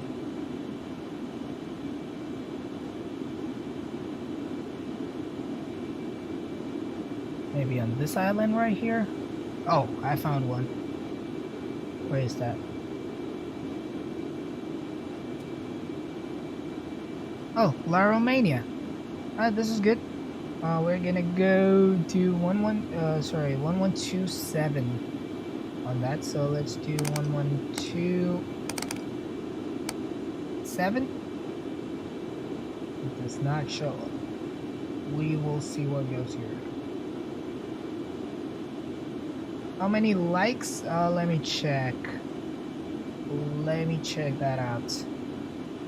We got 17. Let's make it to 20, guys. Let's make it to 20. Wow. Okay. So we're gonna go back to the DME entry mode by pressing Alt 7 and 9. Oops. There we go. Alt 7, 9. And we're gonna go to waypoint number 2. And we'll start entering the information.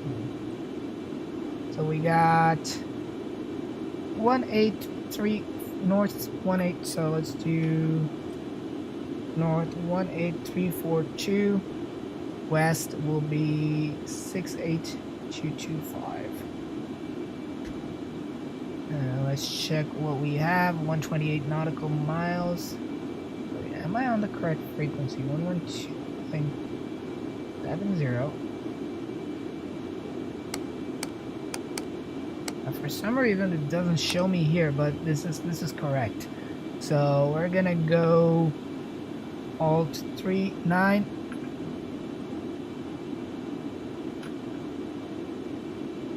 Let's go 2 and 1. Just making sure. Yeah, that is perfect. The elevation. Waypoint change 2. So now we are updating the VOR again. So we stop with this oscillation. I don't know why it happens. Most likely it's because of that. So we'll just wait. So we're still gonna be on the pad, but it'll just keep turning left and right every now and then, which is I don't know why it happens. I don't know if it ever happened on the real aircraft, but it happens on this one. But we're on the right track, so nothing to worry about. And we'll just go heading to like bring the heading to our current approximate heading. Yeah, now the oscillation seems to have slowed down. I'm just quickly gonna check what my current heading is. This one. It's fine. It's fine. It's fine. Very soon. Just waiting for that. Excuse me, the DME update to complete for about 5 minutes, and then we'll switch to see when we have to start descending. But as you can see, the oscillation have stopped now, which is good. So INS is updated.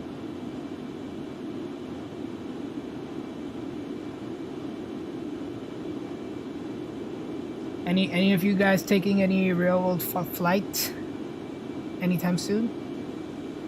That would be, yeah, I'm taking a flight on my birthday in June. Oh, we're in June already. Oh, my birthday is almost like 12 days away, June 17th. I'm going to Portland, Oregon, for the birthday. I'm taking Embraer 175. Yeah, I think or is it 195? I think 175. I think I'm taking the Delta Embraer 175. See how it goes. COVID, huh? Oh yeah, I know, man. Yeah, I just got vaccinated, so I'm like, yeah, you know what? I can travel now. It's been long, dude. I haven't sat inside of any airplane, in almost 2.5 years now. And that's when I actually started to get into flight simming. So once I got into flight simming, I've never sat in a plane. And I've been itching to sit inside a plane, and now it's finally happening. Although it's an Embraer, but hey man, plane is a plane. It's gonna take me to the destination. Hopefully he gets a butter there. As Embraer, like, the runways are long, and Embraers don't require too long runways, so they can't afford. I've seen that when I go plane spotting at Los Angeles. It actually they float out the Embraers. They float a lot. Like they touch down like way in front. Okay, we're speeding Mach. Alright, let's go back on that throttle here. Alright, that's good. I should have paid attention to that. But that's fine. Mach 2.03. 2.02. Let's just bring that throttle slightly in. 2.01. Let's go. Perfect. So now the auto throttle will hold Mach 2.0 for me. And we're at 60,000 feet. So that's what actually happened. When the plane gets light enough, it goes to 60,000 feet. And because we've set that limit of 60,000 feet, what it actually does is, because it has that extra thrust, will just overspeed you. So that's when you have to pay attention. I don't know why we're doing Mach 2.02, but the auto throttle should take care of that. Should bring it back in a second. We'll see. Yeah, but this is fine. This is within reasonable limits. So the simplest thing you can see is for airspeed, this yellow thing you see here, you can't like cross that. Oh my god. Okay, we got ATC. That is amazing. And this one is what? So whoa, we got ATC. Nice. 118.15. Let's go to the radio. 118.15.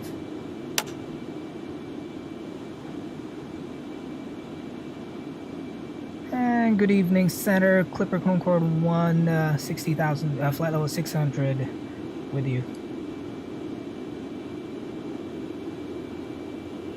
Wait, did it work? Let me check that again. Oh, there's a lot of ATC here. Oh man, this is gonna be a challenge, but it's gonna be good anyway. 118.15.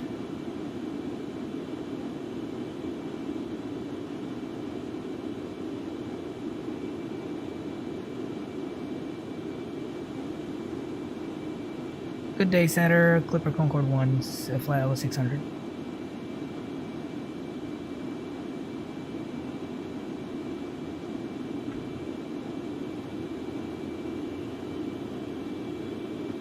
He's not responding. Are we on to our next waypoint? 7 to 8. Gotta keep an eye on the distance.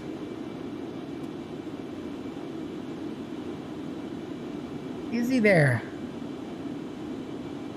Hello?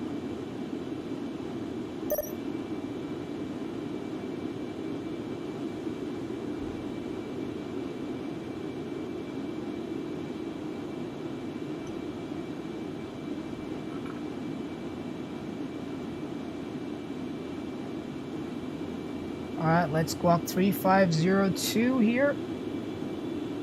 Transponder on. 3502.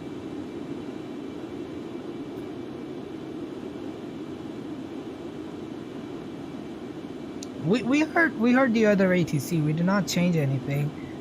So I don't know what is going on. Maybe he doesn't have voice. But that is what it's gonna be.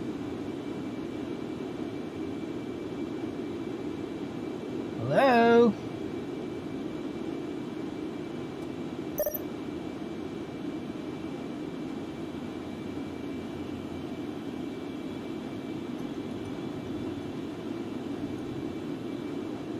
Yep, we're getting there.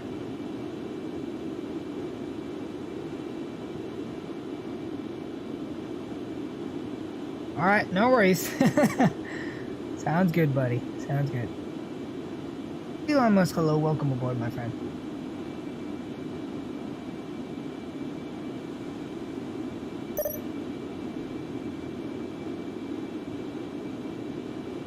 Clipper Concorde 1 radio check.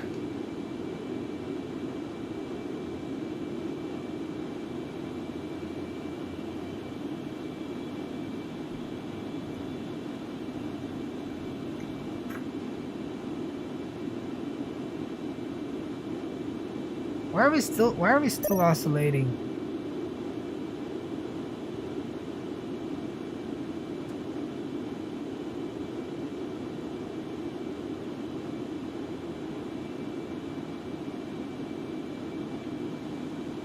Interesting. Settings, audio. Oh, check. Check.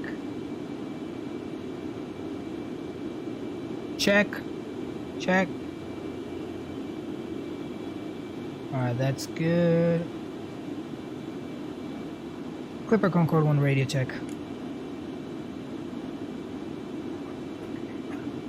Thank you so much.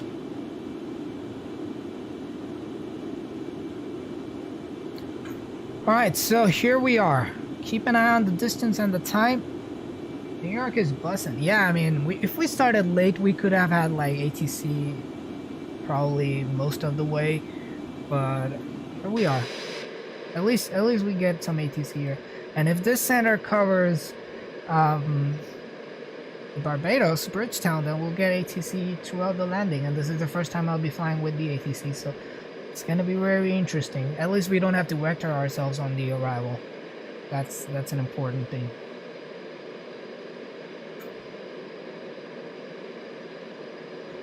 I kind of like the Pan Am call sign, like, you know, Clipper, like just like Cactus for US Airways, or like Cactus. We should fly US Airways too. Clipper Concorde 1 sounds amazing. I wish they had one. We just had Speedbird and what do we call it?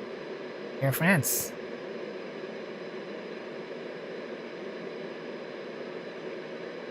Oh, by the way, the real hacks. I think you said a while back that Florida or New York is so different from Florida. How can, like, do you want to elaborate like how different that is, like, and in what way? I would love to know that because I've never been to East Coast yet. Fast plane 1000. Yeah. We're doing what? What's our ground speed right now? It's just insane.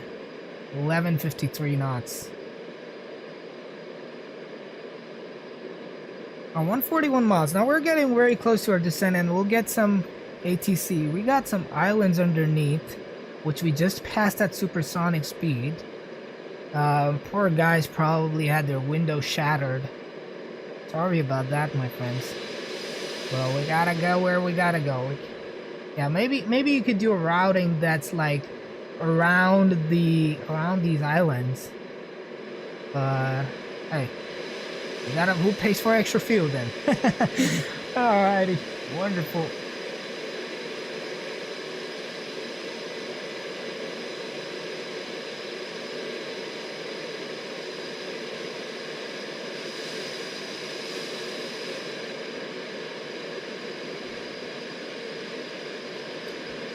We were 124 miles, 6 minutes. So in about 100 miles, we will start decelerating and get ourselves going down. Hopefully we get a good landing today, because this plane is very, very hard to land. Like, if you do even the slightest of mistake, you just bounce off, or you tail strike. It's like you gotta be real accurate. You hear about? Yep, I did. I saw yesterday. That's pretty cool. But you know what? That the boom supersonic, it's gonna go only to Mach 1.7, not Mach 2. So people will only get one champagne. Yeah, Mach 2. Maybe they did that for fuel efficiency. Rather than getting that speed, because Mach 1.7 is still fast. It's still almost twice the speed of regular jets today, so that's still good. But yeah, we want Mach 2. I wonder though how expensive the tickets will be for that.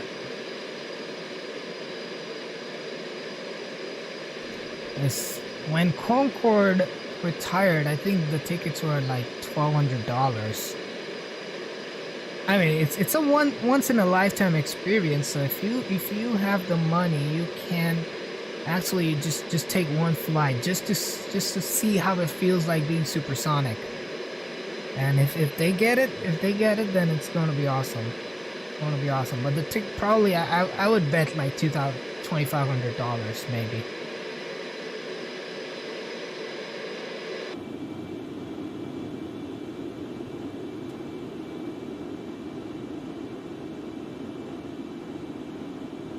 we're coming in.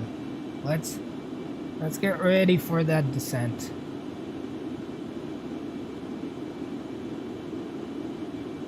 $80 miles. So we in about 15 miles from now, we will call the ATC and request for descent, and we'll see how it goes from there.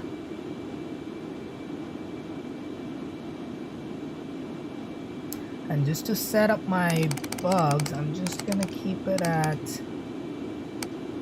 that for the time being, because we're gonna have to slow down to subsonic before we, or at least about 350 knots when we start descending.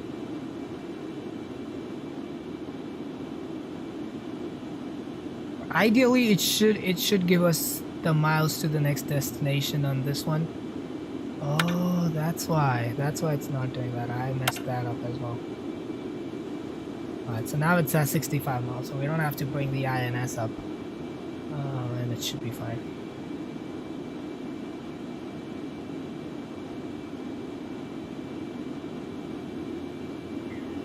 $60 miles from top of descent, guys. We're doing this.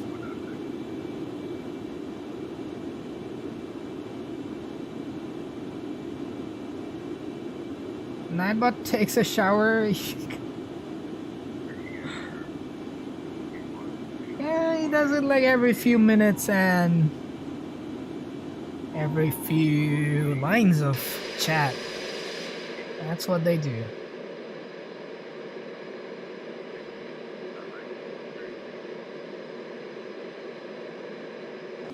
Okay, hopefully over 50 miles and about 20 miles from top of this, 20 miles from deceleration point.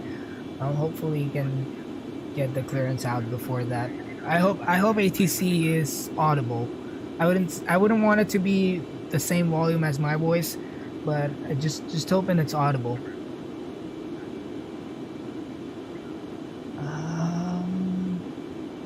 Let's see. What do I have? Just trying to do something.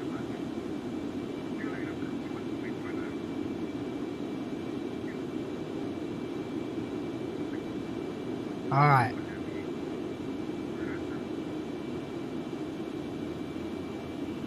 Was that for Clipper Concorde 1? Thank you so much, Clipper Concorde 1. We'll monitor Unicom. Have a good day. Thank you so much.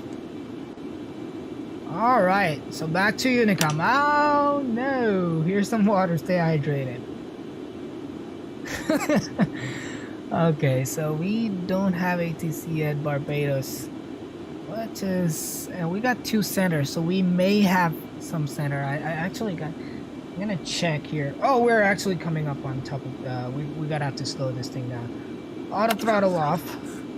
Now we're just gonna bring the throttles back to this arrow right here, and see, just gonna bring it back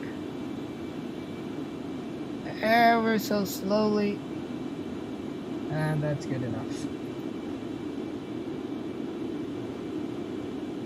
Should be good. So we're now decelerating, and in the meantime, before we start our descent, I'll just make sure if we have ATC ahead, because that would make our lives much easier. Let's scan.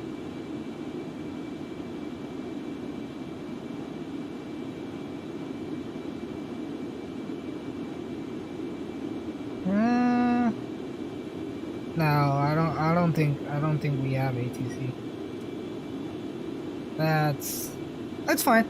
That's fine. We're flying without ATC for so long. All right, speed coming down, and we're making that turn. And oops. Yep, we're now making that turn to the left. And let's bring this bad boy down to 28,000.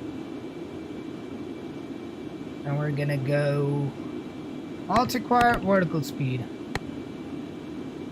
There we go. Starting our descent. Here we go, guys. Here we go. Here's a burrito and a pretzel.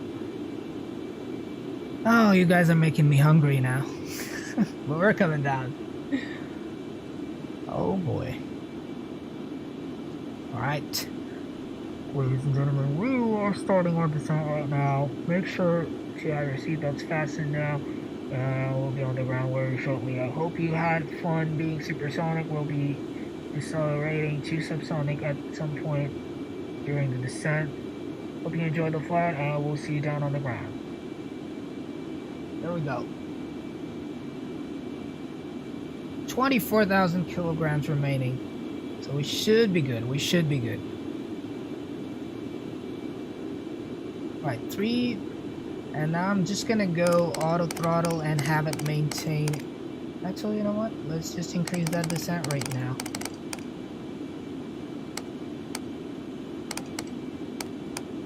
So the minutes are 17 minutes, and we gotta burn off about 50,000, so 17 times 3.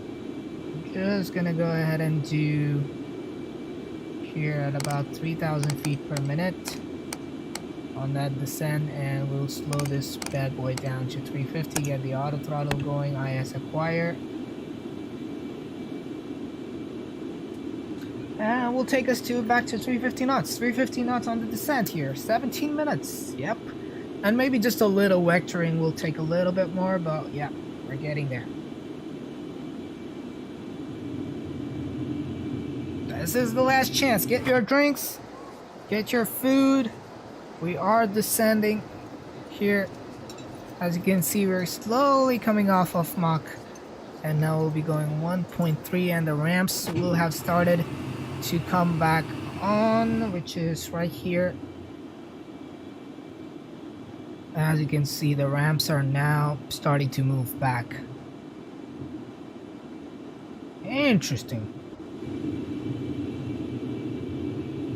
50,000 feet. Once we cross 50,000 feet, we'll do engine flight rating to climb and pressure static heaters on as we come back to the cold regime of Concorde flying. Usually when we go supersonic, there's so much heat that you don't need the heaters, but once you start going back to subsonic, you gotta use the pressure static heaters and the ADS. Chief Sim Pilot, ladies and gentlemen, Chief Sim Pilot is in the house. Hello, welcome. Hope all is well, my man. Hope you're having a great day so far. We just started our descent. I'm doing absolutely amazing. Come on, auto throttle. Can we acquire 350, please? So Mach 1.37 now. Yeah, so 1.3. The ramps should be completely off at Mach 1.3. As you can see, we're almost close to 0% on the ramps.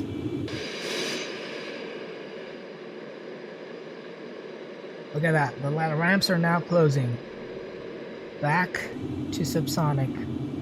Alright, coming up on 50,000 feet. Let me just check. We got 17 minutes.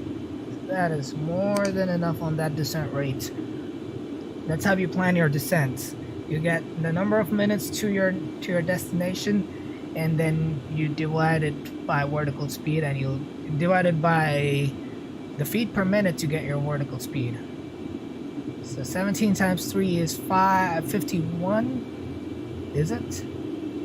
Yeah, it is 51. So we're almost doing perfect on here. Maybe we can just reduce it just a little bit for now, and then we can ramp it up if we want to. Look at that.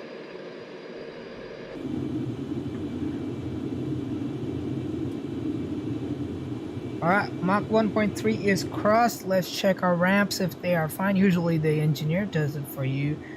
We're at 0%. It's great.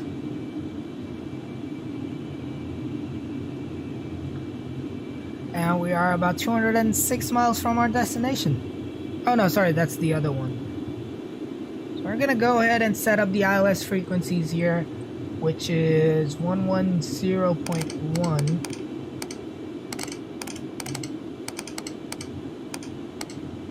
And we got 110.1 there. The course for the ILS is going to be 091.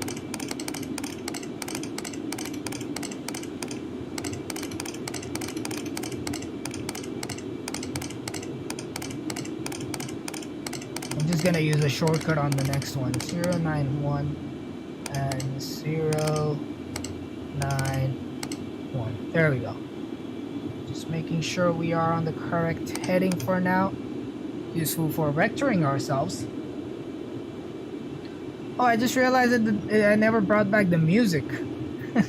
Yeah, that's sad. But hey, we're flying the Concorde. Who needs music? The sounds are music.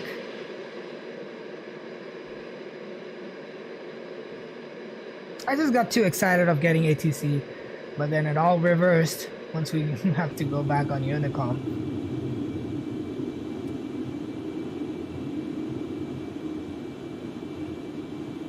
Alright, 50,000 feet, we forgot to do this. Engine flight rating to climb. Pressure static heaters coming on. ADS coming on as well. And just checking in those pumps. Can turn off the D-air on that, and we still have a little bit of fuel remaining, so that's fine. What else? At 40,000 feet, we'll have to trim our fuel as the second officer, or the flight engineer. I don't know if that's a word, second officer, but we're gonna have to ask the flight engineer to trim the fuel to descent. And this one shows what your current CG is. Oh, that is frightening. Everything is dials and meters and things like that. Nothing digital, which is, I think, yeah, this is digital. Sorry.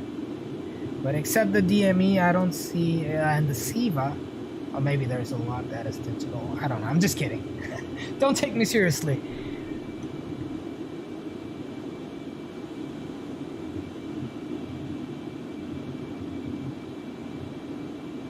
Alright, coming up.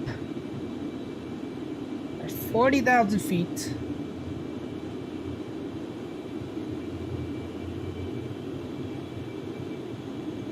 Just checking in.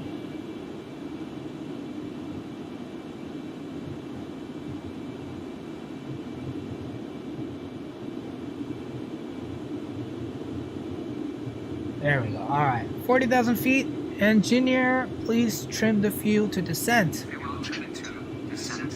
There we go. Pitching slightly down. As you can see, the fuel is moving. Our CG just changed because of the moving fuel. Slightly forward is what it brought it the trim to. So that's how it is. We're getting there. 15 minutes. And about 40,000 feet, so we can just go a little bit back on that descent rate and keep bringing this down to 18,000 feet. And one final time, let's get the weather.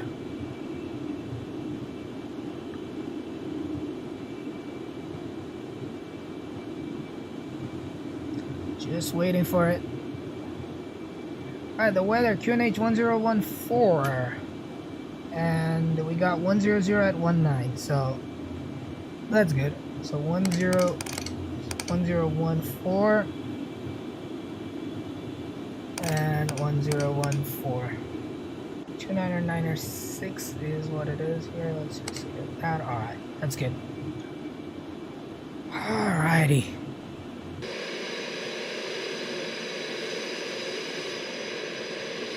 I could have downloaded the ortho for this place. We just have the one for that island, the one that we're gonna be landing on. Phew. That has been a long flight, but we're getting there. Let's see, how long have we been up in the air? 2 hours and 16 minutes, right there. And that thing tells you how long the afterburners have been on, which is 5 minutes 2 seconds. So for any given flight, you can only run the afterburners for a maximum of 15 minutes for the entire flight. We're looking good on fuel. Just check the aircraft. We are within landing limits. It usually says it's in red if it says aircraft currently too heavy for a safe landing, but it doesn't say that, so we are within limits.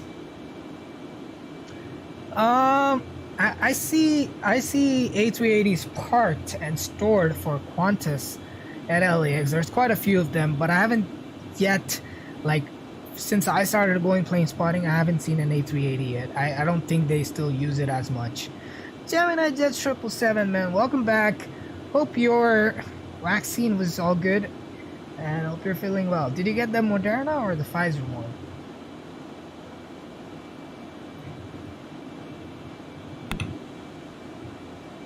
Oh, why are we speeding up?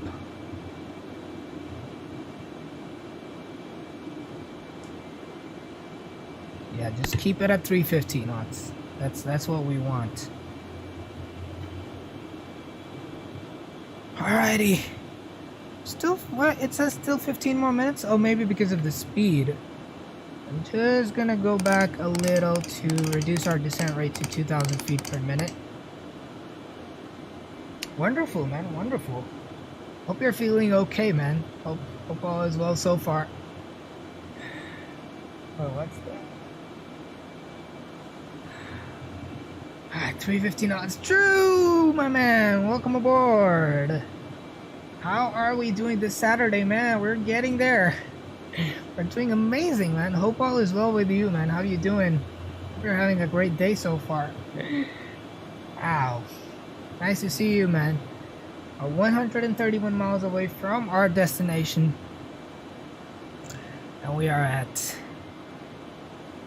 15 minutes away. 15 minutes, 2,000 feet per minute. Now we should probably just reduce it a little more. No worries, man. You never be sorry. Anyone, everyone here, never be sorry for being late. It's all good. It's all good. It's not like y'all are committed to come watch my streams, or I force you to. Well, you guys always come when you guys are free and you guys can make it, and I always appreciate that. So never say sorry, guys. Never say sorry.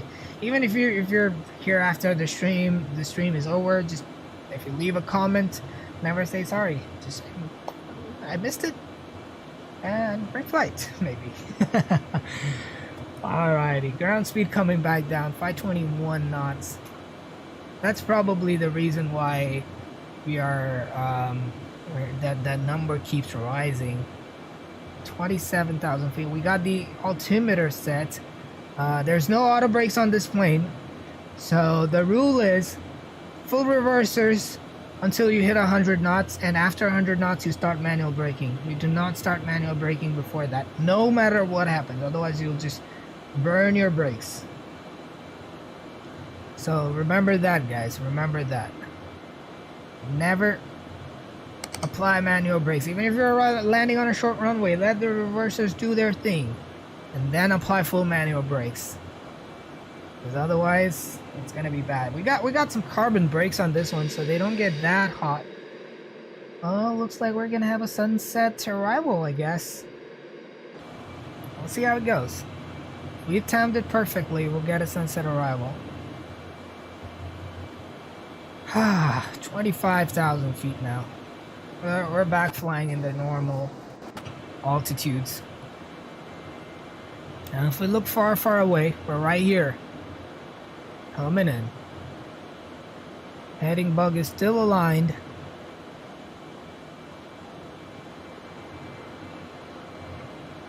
Maybe reduce that descent rate a bit. And what just happened there? Or maybe the auto throttle. I don't know. Or maybe the lights turned on. Yeah, these lights turned on. It has that assistant, you know, like the the engineer will turn on those lights for you. Oh, we're coming down. No promises of a great landing. It's so hard, man. It's so hard. But yeah, we'll make it. We'll make it safe. I won't let you guys die. Let's just quickly take a look at the missed approach procedure. Pretty much just go straight up on runway heading and then just come back. Okay, I have to keep that in mind.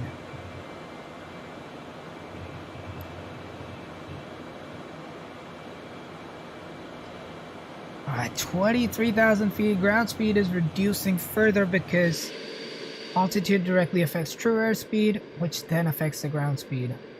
Here we go.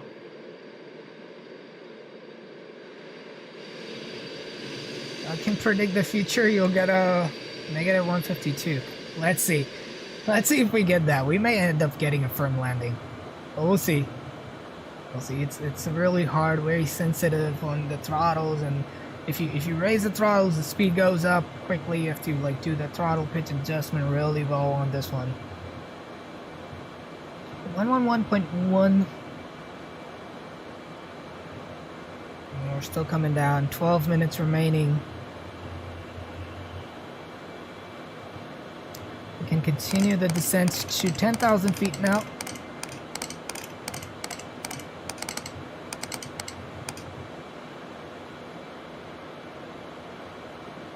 Still got 20 tons, more than enough fuel remaining, which is great.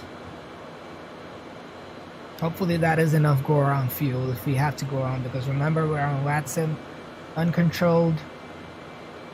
We'll be coming in very fast. If someone lines up, we'll have to go around.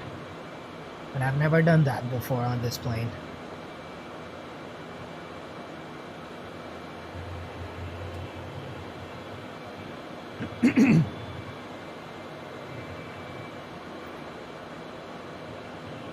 No, 152 is not bad at all. It's perfect. It's perfect. I'm saying I may get a firm landing, which may be like 250, 350 or something. Or may even get a 500. Who knows? Yeah, this is one plane that I cannot promise great landings with. It's so hard. Well, it's fine. That's fine. We're doing 18,000 and descending. It's still 11 minutes away. Let's reduce that here. And as you can see here on this ILS chart, we got at Olido, we're gonna have to cross at 2,500. So we'll try to be at, we're still pretty far out. We'll try to be at 2,500 by here so we can actually cross it at that point. And we'll intercept the localizer. Dixieland Farm, approach and it lands you. Just don't disconnect. No, that's not what we do. We land ourselves. We try to take things in our own hands. What's the fun in flying a 2-3 hour flight and having it auto land? We might as well just sit here and oh hey, we're down. No, we don't do that. We're just, you know, landing is the most fun part of flying any airplane. Come on, man.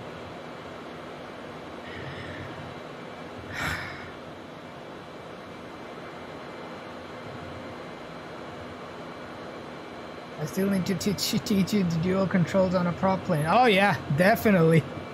Yeah, I still have to learn the prop plane. What am I trying to do? Alright, coming up. 17 likes, guys. Can we make it to 20 likes? Oh, we can do it. Easy peasy. What are the frames looking like? Ah, wonderful. 50 frames, 56 frames. That is great, but because we are over the water right now. Alright, let's check this real quick. We gotta monitor that at 10,000 feet. We don't have to. Holy shit. That was very. Thank you for the sub, Dixie. Thank you. Cheery 551 now. Welcome to the Sim Fam. Officially, buddy. Welcome. Oh man. That my volume was too loud and I was like, boom, I did not expect that. Oh god.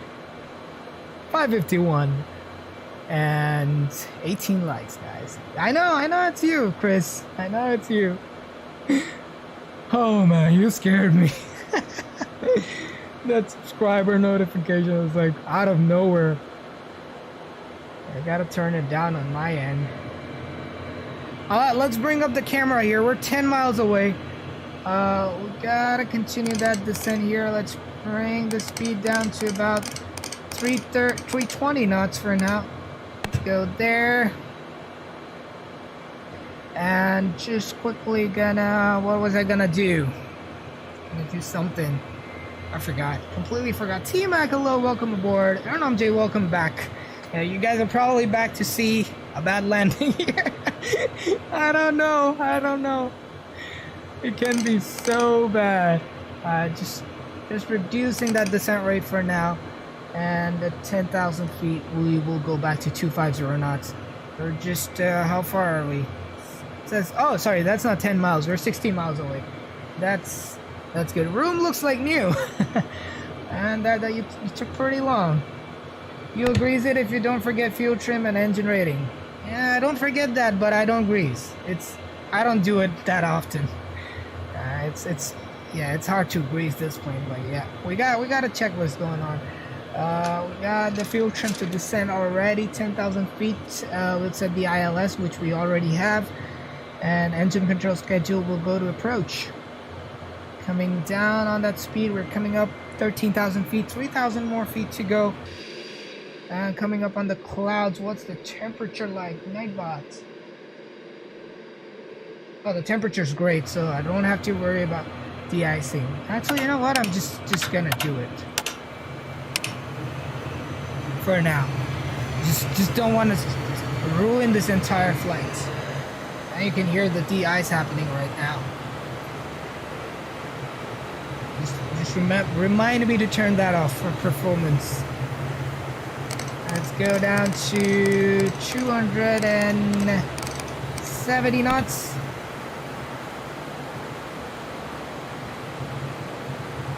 There we go.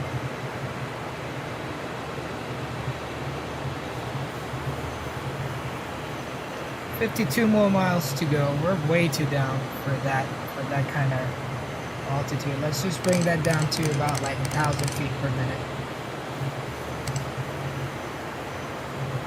Mach 0.55 now.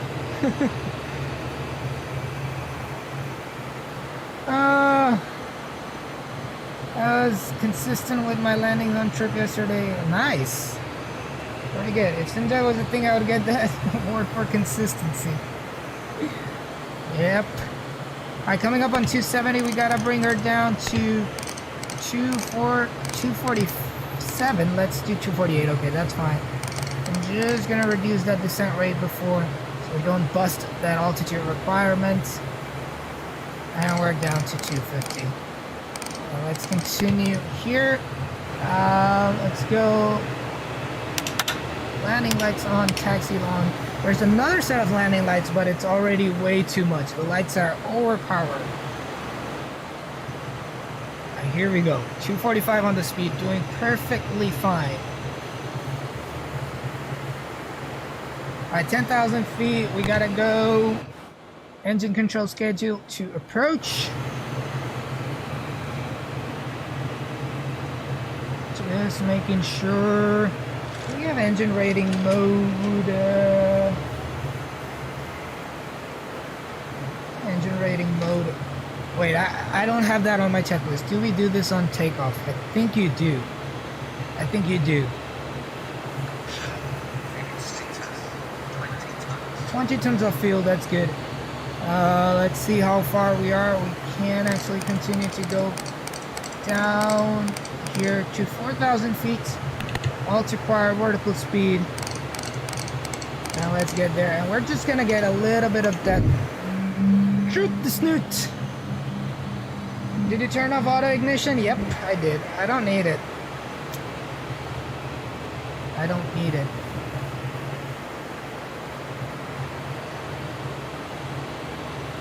Alrighty, 250 knots. 40 miles. We're just gonna go ahead and vector ourselves a little here. Let's do a 170. I will switch this to radio and track heading.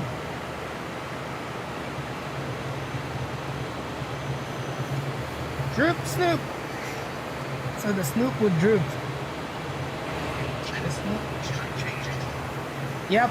We're just no, not yet. We're gonna wait. Fuel trim to landing much lower. Coming in. 37 miles. We have the island in sight. I believe that is our destination island. Beautiful Barbados.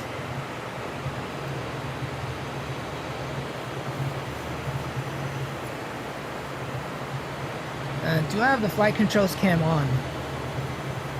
Okay, no. There we go. Back to the flight controls cam.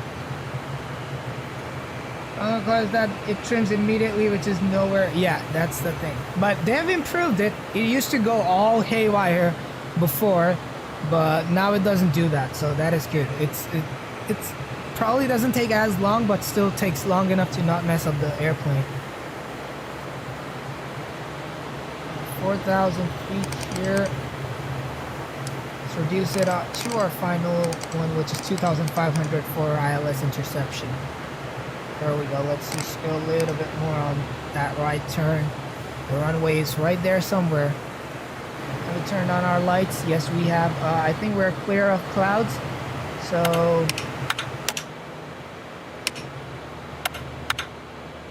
off. There we go.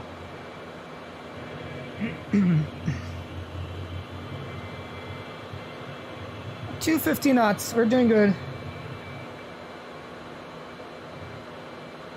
Well, I am fuel efficient as well. Why do you want to stop being fuel efficient? There's nothing wrong with being fuel efficient. You can, if you're not fuel inefficient, then that's a problem. Don't burn more fuel than you need. Alright, 29 miles to go. We're doing good. Let's go back on that heading 170. If we had ATC, it would make our life much easier, and then we don't have to cheat like that. But that's our only option. Unless you set up those waypoints leading to your thing. But that's not how they did it. There we go, guys. Coming up on sunset. Let's bring that sun slightly up. Can we? Yeah, that's fine. Phew. I think 170. If I flew it that much, then I would, but I don't fly that often. So I've been super busy these days. So otherwise, I would have definitely joined you, buddy. Okay. 3,600. Let's bring that up here. 1,000 feet per minute. Coming up on 2,500. We're slightly low for the altitude, but we'll be fine. Fiji to Sydney, nice. I hope you're not flying supersonic over the land. Alright, Altiquar is on. We're coming up on 2,500. Let's bring that down just a little bit more. Let's just go a little to the right now. I'll intercept the localizer there. Let's bring the speed down to 230 knots. Ladies and gentlemen, we are coming down. IAS acquire on the auto throttle.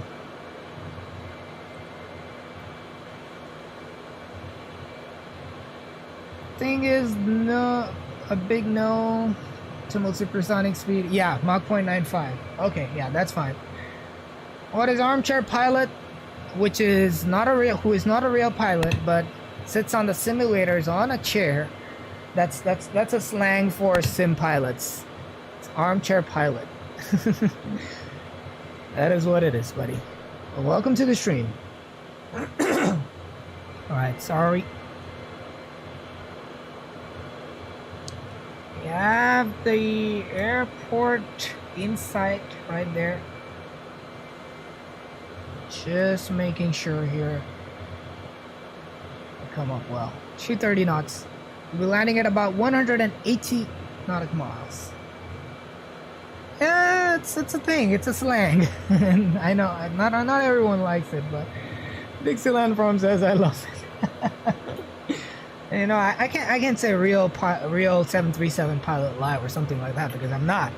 So what we can do is real armchair pilot. Just to add a little bit of spice to it. We're coming in here. We'll turn in about. Let's see. Where's the runway?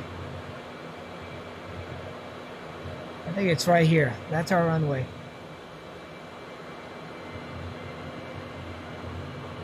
We're 2,500 leveled off. Hopefully soon. Yeah, I'll never be a real 737 pilot or any airliner pilot, but I will someday be a real Cessna 172 pilot, Skyhawk pilot.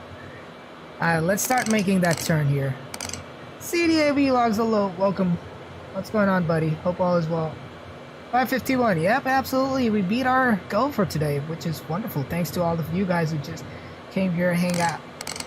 Hanging out with us. It's just amazing. IAS acquire, let's go 210. And let's snoop the droop, or droop the snoop to 5 degrees. And we can now go there. 129.91 is, so 90 plus 40 is, yeah, let's go 131. Let's get it. Let's hope to get it. Alrighty. Once we go landing gear down, that's when you put your landing gear predictions in. Let's go stabilized on the heading via our localizer. Let's see if it comes up. Let's see if we intercept it. We may be a little too high. Let's, just for the sake of it, we'll go slightly lower here. Where is that? Where is that? Alt acquire. You're getting PPL, man. Congratulations, buddy. Turn on glide. Nah, I'm not using that. That just always messes me up. So I'll just once we intercept the localizer, I'll just go. Once we're close to intercepting the glide slope, I'll go manual. Okay, what the hell is that? Wait. That is not right. That is not right. Track heading. Hold on. I might have to take manual. Let's slow down to 175 IAS acquire. We're gonna gear down.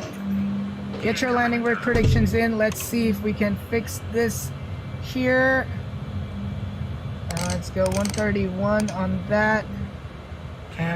Once we see the localizer coming in. Yeah, just wait a minute. Just wait. Okay, just do it. Fuel trim to landing. VOR is coming. Localizer's coming in. Come on, buddy. Start that turn. Start that turn. Start that turn. Start the turn. Okay, there we go. Wonderful. Thank God. Thank Lord. Okay, what is that? Something is messed up here. We'll see how it goes. See how it goes. We're still 4 red, so we're good. Glide slope isn't alive. Slow down to 175 knots.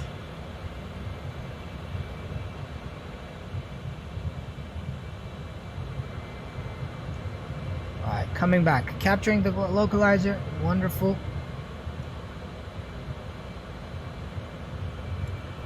Alright, let's do this. Just gonna mute the alerts for now, so I don't get scared while landing.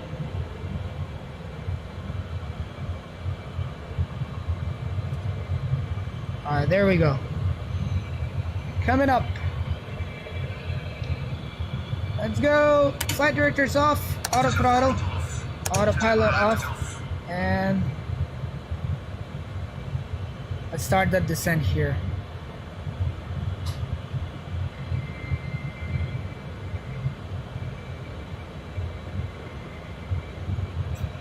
Fuel trim to landing. Landing gear is down. 4 greens. Droop is snooped. Snoop is drooped.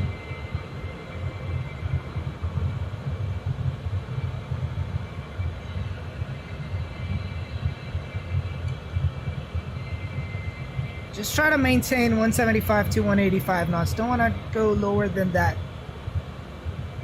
Now, gonna look at the chat here. Got some headwinds. Doing well on the glide here.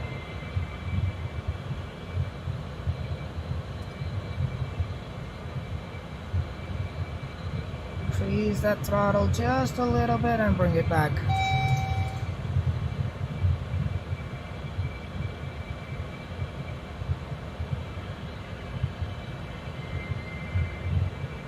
Focus, aviator, focus!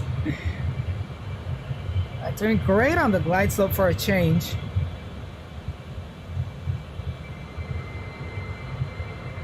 Let's get back on the center line, cut out that throttle just a little. Bring that speed back to control.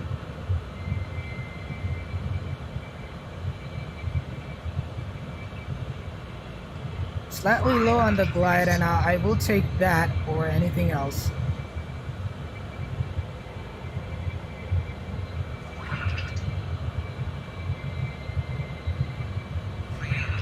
Alright, minimums, landing.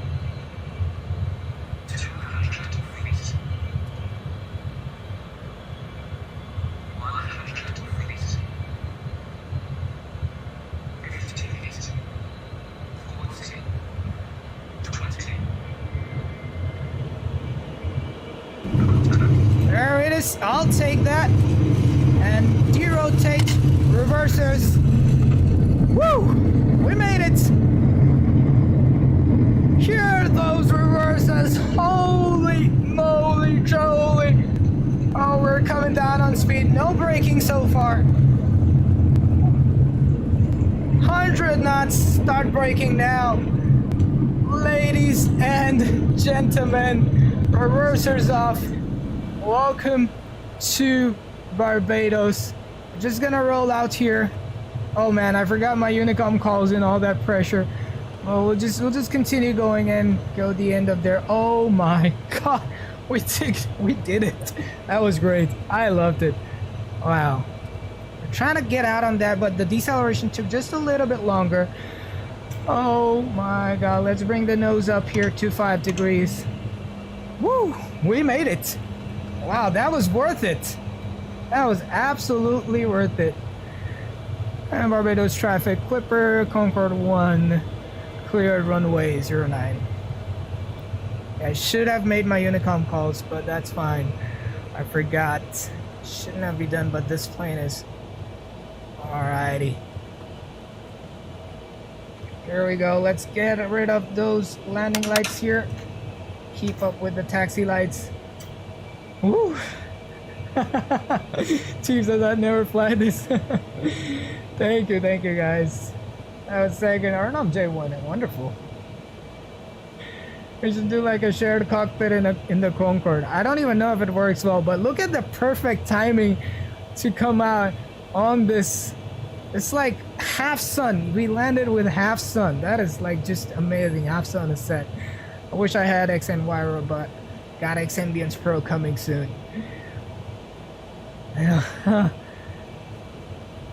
Hey, wait, what did I miss?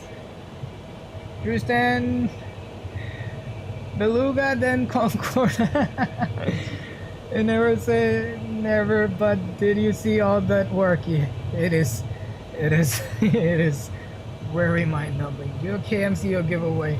Yep, soon. Alrighty, we're not shutting off the engines, we're not shutting it down, because if we shut down the plane, then the replay will not show that. So we'll actually, once we finish the taxi, we'll actually put our nose back down, and so just so to see the replays realistically. Where are my gates at? Okay, so here's where the gates are. Wow, guys, this was insane.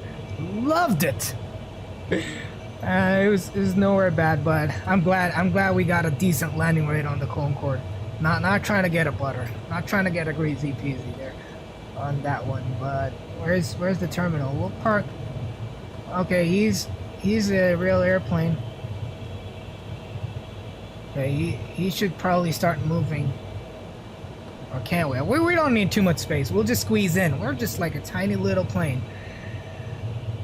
Oh boy. There we go.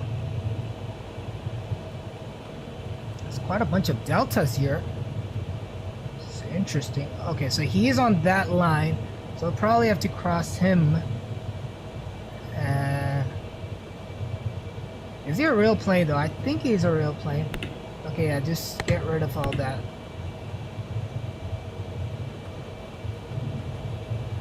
No, it looks like I don't know.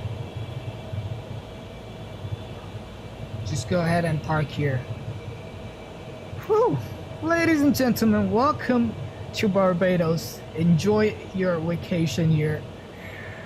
Oh my goodness. I'm with it. Just not the Concorde. Alright, sorry truck. You can't be waiting on the parking gates of the airplanes. And that's about enough. Woo! We're here! Set the parking brake. There we go. We made it, guys. Before we jump into the replays, Let's bring back the nose down. And I'm just gonna quickly get rid of the parking brakes here. Oh, let me turn off my smart cars. Alright, let's see what we did on this. Chief says got to go. No worries, thank you. Yeah, I'm glad you were here. Wonderful. Next trip, see y'all. Thank you so much for stopping by, Chief. Alright, let's do this. I'm just gonna get rid of the parking brake here and we'll jump into the replays. There we go, disconnected from the network. And time to get the music rolling. Jump into the replays.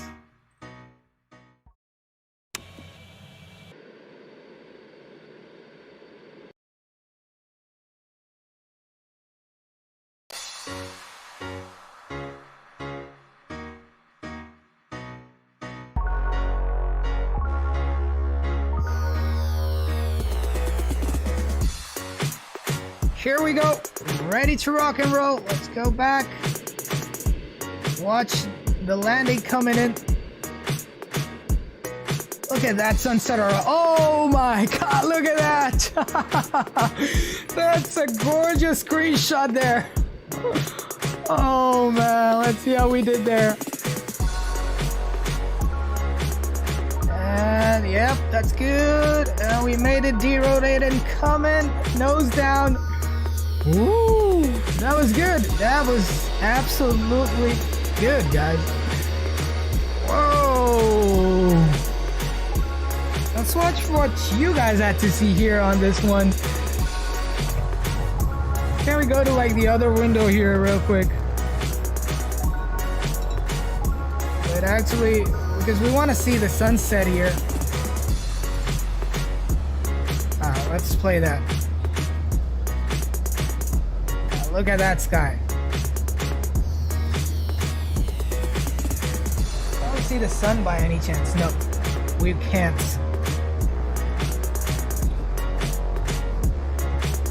Let's just go a little bit. There we go, closer to the ground.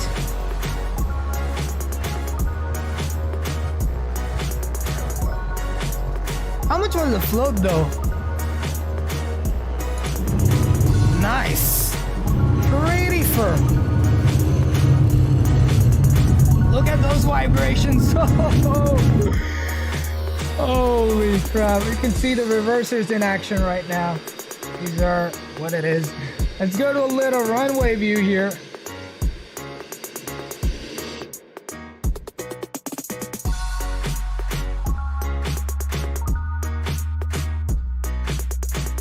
Whoa. That has to be a screenshot.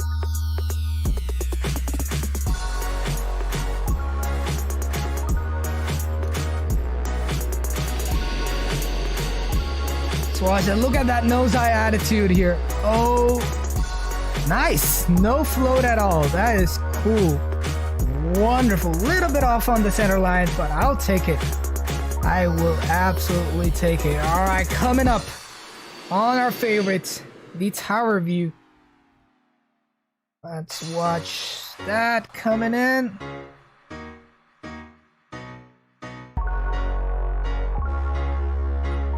Taking a bunch of screenshots today. Amazing colors on this in the sky. Look at those lights. Whoa! Wait, I gotta pause this one. Just go back a little. Yep, that's a screenshot right there. Let's continue it. Clipper Concorde 1 made it successfully to Barbados, ladies and gentlemen. Look at that flare. Oh my god. There we go. Nice.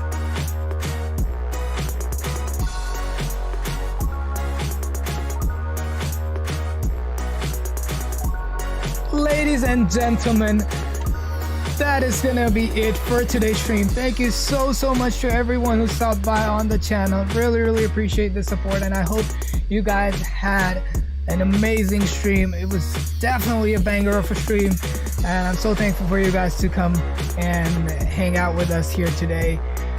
This is gonna be it. Until then, bye bye, take care, stay safe everyone, and I will see you next time. Sim Aviator is signing out.